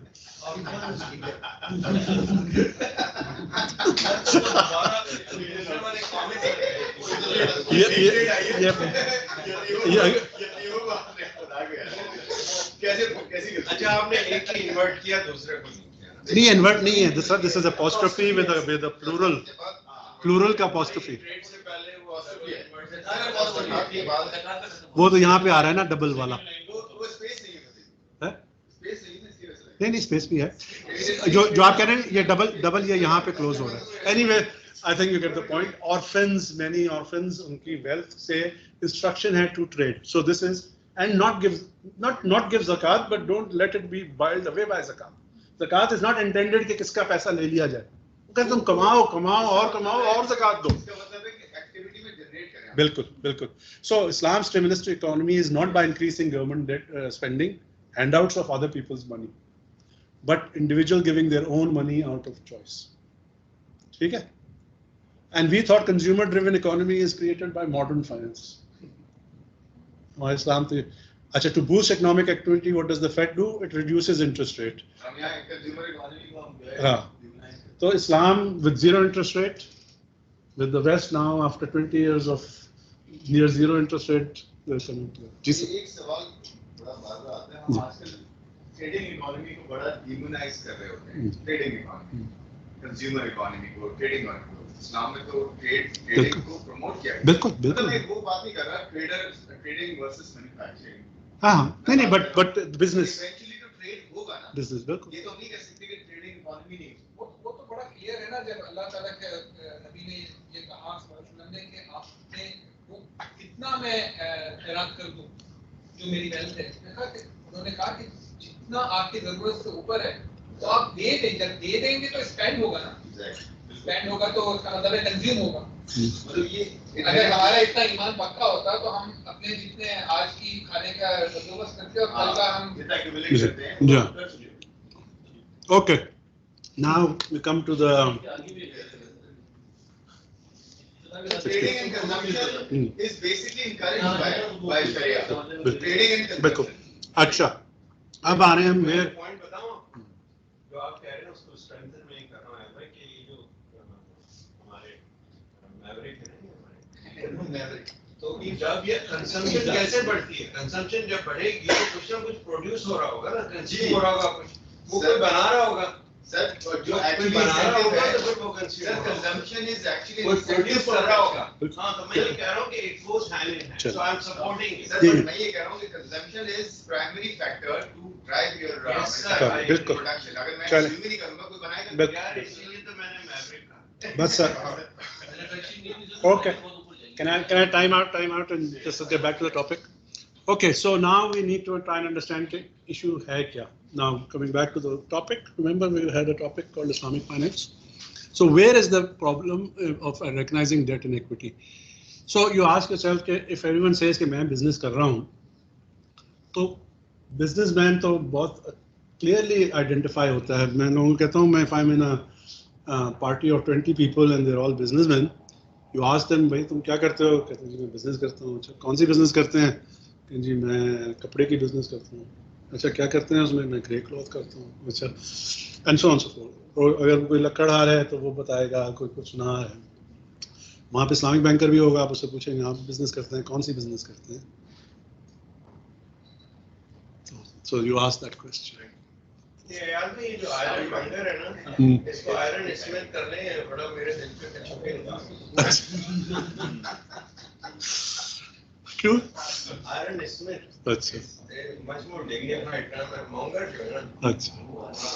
चलिए ठीक है, निकाल दें. No problem. No mischief intended. No mischief intended. Okay, blacksmith. Okay, a trade. The next point of visual. Okay. The next. Okay. So the next point is, do traders buy for shelf? So almost every trader will have shelf stock. They'll know the banks no shelf stock. All traders love to deal in cash. Cash, even though I don't mean cash in the under the table cash, but you know, immediate cash flow. That too. Huh? That too. That too, but remember, my presentation is intended for what I call हमारी economy में ये मुश्किल है, लेकिन जिन economies में real honest transactions हो रहे हैं, मैं कहता हूँ Islamic banking वहाँ कैसे चलेगी? And my whole theory has been around that. And when we talk, यहाँ ये नहीं हो सकता, मैं कहता यार चलो, let me try and fit it in a society that is honest and has the laws and has the processes. And if I can work it there, then I will convince myself, yes, it works. Then I might bring it here. So यहाँ तो too many imperfections हैं for us to even. And for everybody, all the audiences benefit. This is our presentation. जी. हाँ, that's good. Nothing else. Okay. So yes, there are other arrangements where you can do these, but then there are commission, there are agencies, etc. And we talked about joint ventures, we talked about agencies. So that's a different type of trade and trader. So uske alag rules hain, and Islam allows that, the West allows that. There's no consistency. Okay. So what is it? Again, the problem? The problem is that we have structured transactions. You start here, you have transaction 1, 2, 3, and then because you want to get back to a known answer, all you can do is have another thing which is not even a transaction, and I call it an equalizer, and call it a unilateral promise or hiba or whatever. So even though you start thinking bade transactions ho rahi hain, but every transaction that you see in Islamic banking globally, and I'll make sure that you understand that I don't mean every transaction that is done by Muslims. I'm talking about the word banking, and again, I've had to take slides out, but there's a definition of bank. If you stop being a bank, you will be something else, then inshallah there'll be different topic. But so you have this. So isko dhoondne mein, and I used to be as the CFO designing these products, everything. It used to take me no more than 5 minutes reading through the whole documents. I just flip. ये transaction किस लिए? नहीं ये तो चाहिए तो क्यों चाहिए तो again. So it's easy to find. You know, if you want to be serious, आपको ये मिल जाएगा, और अगर आपको नहीं मिल रहा तो मुझे डॉक्यूमेंटेशन भेज दें, मैं आपको बता दूंगा कहाँ है. हम लोग भी ढूंढ पा रहे हैं जी. Okay. The Prophet cursed the people who ate riba, gave riba, documented riba, and stood witness to it. So, are we in doubt that we are covered by this? And aren't we one step closer as expert witnesses when, as the CFO, I sign off those accounts, and as a Sharia scholar, we sign off the Sharia compliance, as auditor, Mr. XYZ signs off those accounts? Do we feel any responsibility? So this audience, inshallah, has to lead the change and understand. So you'll find it. Where will you find it? You'll find it in all those 2-3 things that I talked about: contracts, promise to buy, promise to sell, promise to equate, hiba, kuch naam uska hoga, but it will be there. It will be off market. and it'll be a non-business transaction. And if you want to find it, I'll leave this for you to go through and do your 500-page exercise through all the documentation. I put an example up. Sorry, I cheated. आज वो नया आया था. I sent to somebody कि मुझे वो भेज दो. So I've given you the answer. That's not fair. What was supposed to be very halal Islamic modes have somehow been converted into doubtful modes. ठीक है? And example आपने sukuk का पूछा था. So the next, so I'll just leave this on for a while. Sukuk. What is sukuk? Sukuk is a form of ownership structure. Actually, it's not an asset. It is actually an ownership structure like a limited liability company is or a partnership is. और उसके shares आपको मिलते हैं. So that is the sukuk. So when you, and that's the beauty of Alhamdulillah, the way we have developed our Islamic banking. We bring in very nice concepts which we all love and things, and then जाते जाते कहीं से वो change होके something else comes in. So we start with sukuk, and the business the sukuk does की कोई बात नहीं होती.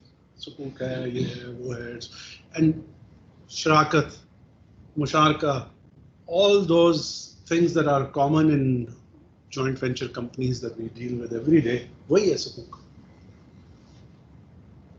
वही है sukuk. It's just a legal structure of holding an asset. What you have to ask is, what is the asset? And if it's going to do all of these things, then sukuk is a holding cover. Okay? So this is, when you hold a sukuk, of course it's in a shareholding. But what is the shareholding in? It's in something that is doing this. नहीं, वो तो फिर क्योंकि आप वही करना ये equaliser वाला मैंने आपको बताया ना, ये देखें ना, it's by design ना, मतलब it's not, what you say is doesn't surprise me because it's by design. You want to get here, so what are you going to do? You're going to bring an equalizer.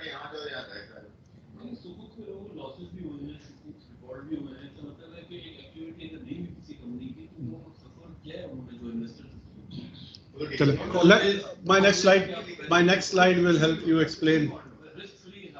नहीं एक minute.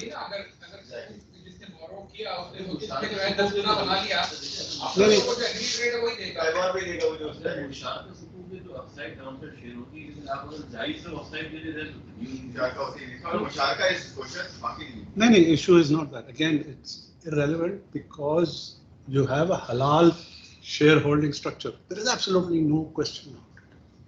Question is, what is that business that it's doing?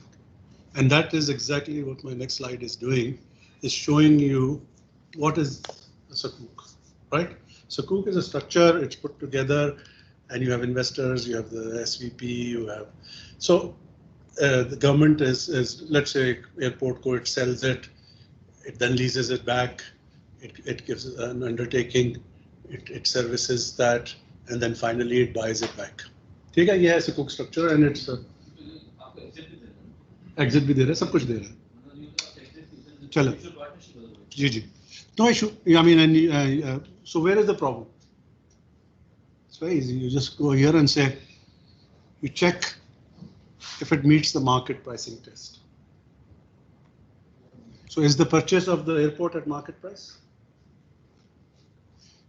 Is the lease rentals at market price? Is the sale of the product, the item at market price? Is any of these at market price?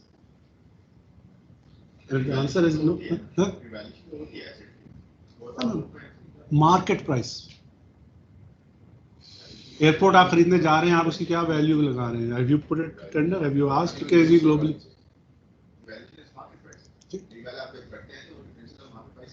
आपकी रिवैल से कोई ताल्लुक नहीं, मैं यही समझा रहा हूँ कि आपने कोई थर्ड पार्टी वैल्यूएटर लगाया इसको.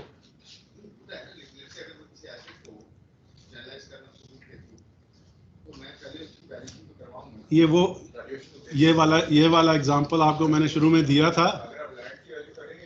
नहीं, मैंने आपको ये वाला एग्जांपल दिया था ना कि जी मैं इनको ये 1000 का दूंगा और 1200 में लूंगा. Is he bothered about this asset value? He's not. So it's अगर आप मुझसे कहेंगे कि है value, I will sit with you and I will prove to you that there is no asset value consideration in this whole process. You put what you can get away with. Price 1 का मसला नहीं है, price 1 में भी at the market value, मतलब ये कि आज बैठ के प्राइस 2 भी आपने निकाल ली, कैसे आपने डिसाइड कर ली, और रेंट 10 साल बाद प्राइस 2 क्या होगी, आज तो कोई किसी को इल्म नहीं है। प्रोजेक्टेड कैश फ्लो हम करते हैं कि आज ये एक सिनेरियो हो सकता है। हाँ, नहीं हो सकता है, इज नॉट द इशू। देखिए कोई भी आइडेंटिफाई कर सकते हैं कि 10 साल बाद नहीं अच्छा, and then the second weakness is this one, linked transactions हैं, यानी कि गवर्नमेंट ऑफ पाकिस्तान वो एयरपोर्ट भेज दे और कल कहे कि जी ठीक है, पता नहीं वापस आएगा कि नहीं आएगा। Now that would be a transaction, भेज के और उसको टाई इन करना is a linked transaction. When you have a linked transaction then वही वाली बात जो मैंने पहले सारी समझाई है। So these are the simple, मतलब कोई इसमें बहस की नहीं है। And if you want to have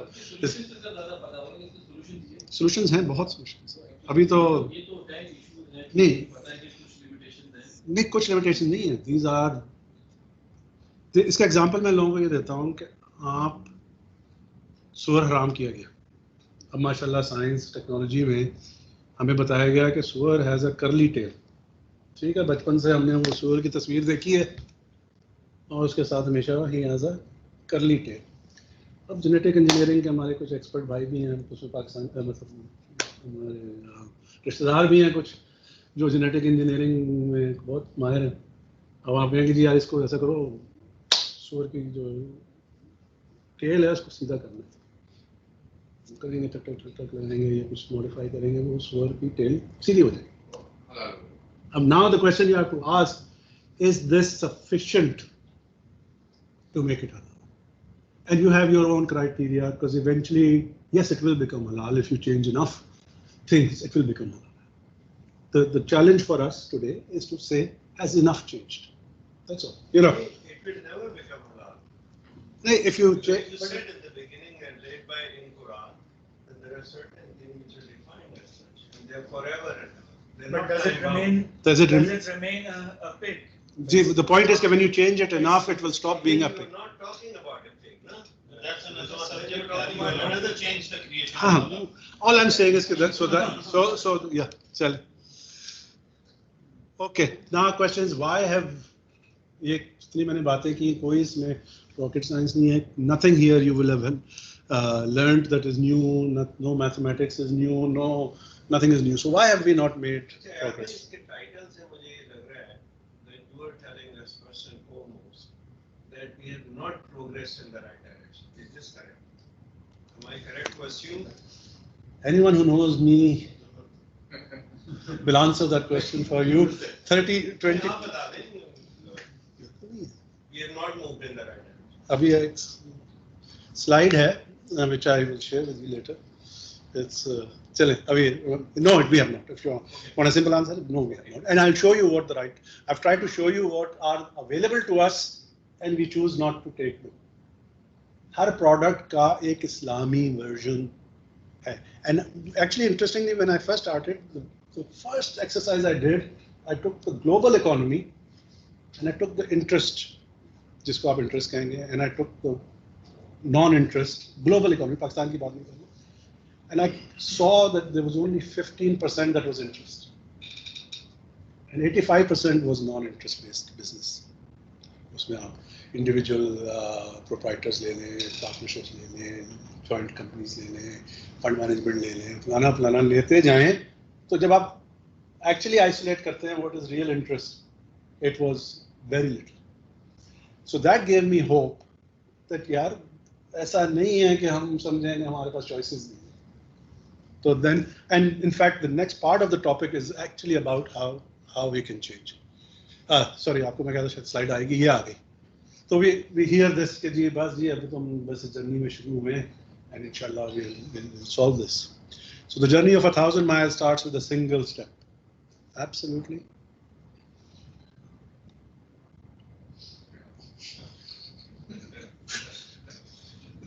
आपने नहीं देखा शायद ये.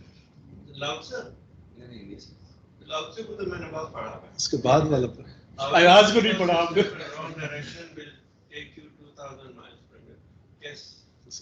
So that लाजो ऊपर है ये नीचे दाई से तो मैं आपको एक अच्छी और एक जी। एग्जांपल देता हूँ, हालांकि मैं मौलवी नहीं हूँ, लेकिन आपने इसको मैं सबसे फिर पहले- अभी we'll just have lunch पे कर लें नहीं है हाँ। और डायरेक्शन, तो फिर आप कभी 2000 मिनट पे नहीं जाएंगे बस। ठीक।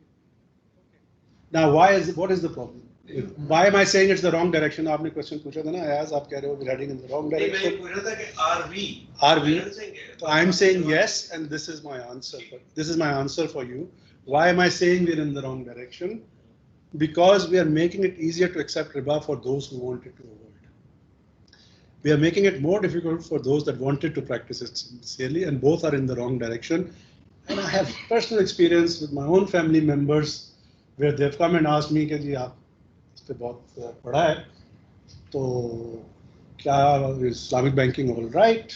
जिस तरह आपने पूछा, and I gave an honest answer कि it's not. To which 2 weeks later I said क्या किया तुमने? कहा जी मैं मीज़ान में रख दिए पैसे।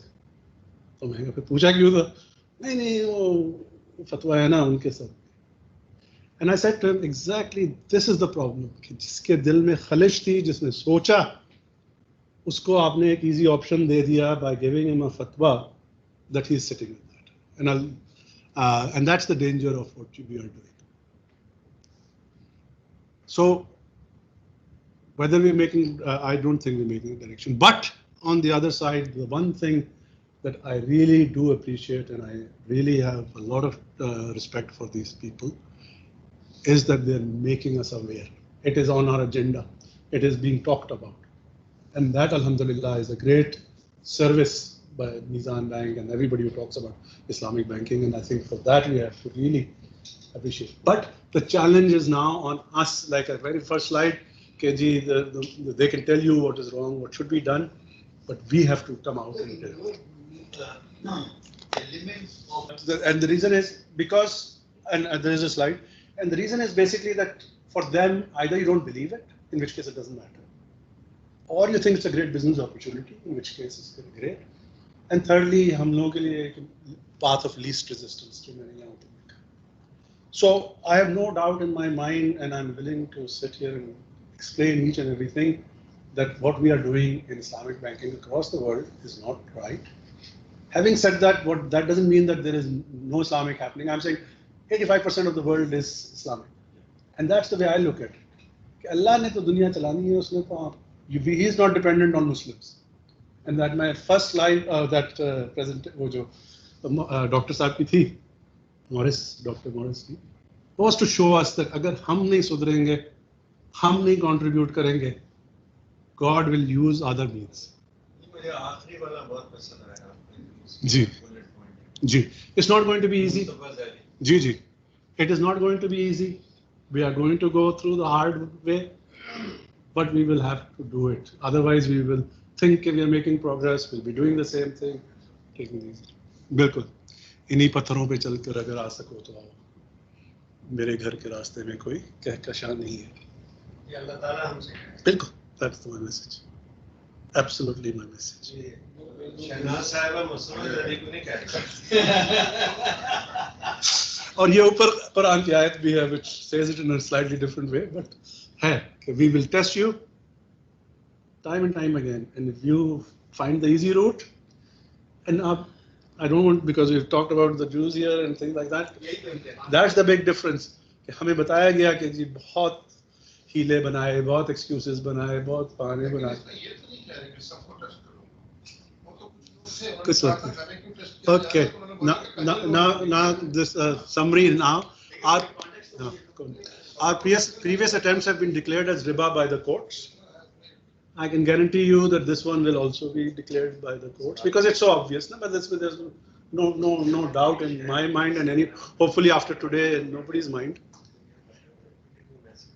The professionals, the ICAP, PBA, we have a lot to offer. We are the trained Muslims, we are the experienced Muslims, we are the knowledgeable Muslims.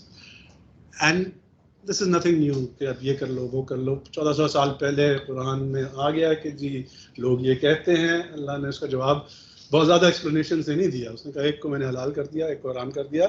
1400 साल बाद भी फ़र्क साफ ज़ाहिर है. ठीक है? So you want to destroy a building.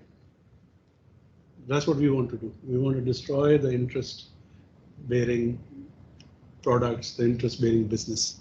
How do you do it?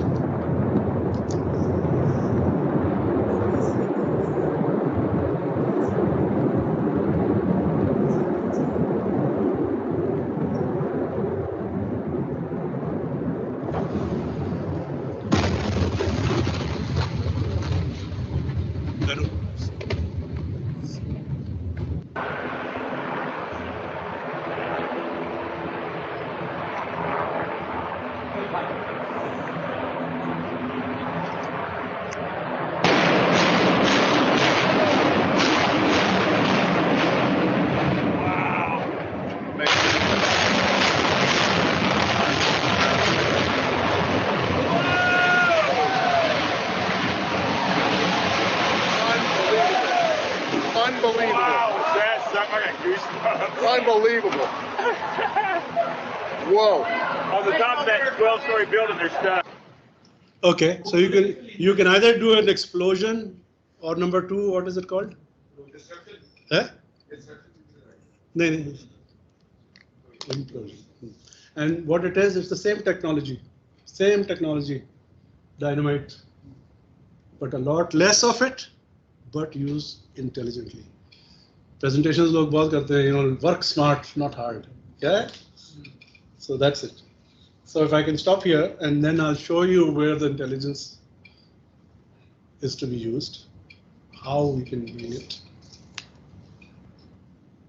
And then there's exactly. लेकिन मेरा point ये है कि explosion से होगा या destruction करनी पड़ेगी? देखिए अभी आपको मैं दिखाऊंगा इंशाल्लाह कि there is a very sensible way, very simple, sensible way. I'll share 2003 में I had given this presentation and it's not changed much other than fancy videos डाल दी हैं मैंने at the Institute of Chartered Accountants, October 2003. And उसमें concluding जो मेरा literally last sentence as I was, and इत्तेफाक से it went on for 5.5 hours. And this will be 5.5 hours हो जाएंगे probably by the time we finish, because it is a topic that you need to follow through. उसका concluding मेरा paragraph था, statement था कि yes, we will get to Islamic banking in 50 years by following the West. And 17 years later, 20 years later, all I'm doing is actually ticking off all the improvements that they have made. So and inshallah, we'll share that. Are we 30 years away or we are still 50 years? No, we're 30. Less than 30 now. Less than 30 now. We've moved very fast in these 20 years. But no credit to us, sorry. That's no credit to us. Non-Muslims more. Yeah, we will get to Islamic banking in 50 years by following the West. And that's what's happening. And inshallah, the next session. बनाएंगे. So we break for lunch? We break for lunch, we stop now. And, अगर आप लोगों का है interest या भी अगर आप वो बाकी से मेजॉरिटी से पूछ लें कि मैं सजेस्ट करूंगा कि बहुत कुछ खत्म करना तो थोड़े दिन के थोड़ा सा उदाहरण दे दें. There are two types of people, sir. There are those that say यार ये solution बताओ ताकि हम उस बात को आपकी माने. And there is a very nice approach which you have taken. First, let's internalize this and understand and say, नहीं, I'm going to challenge Ayaz and I'll let you have these slides. इसमें किसी slide पे भी आप challenge करना चाहें. नहीं. I think that's interesting. I will share the slides that are done up to now. हाँ सब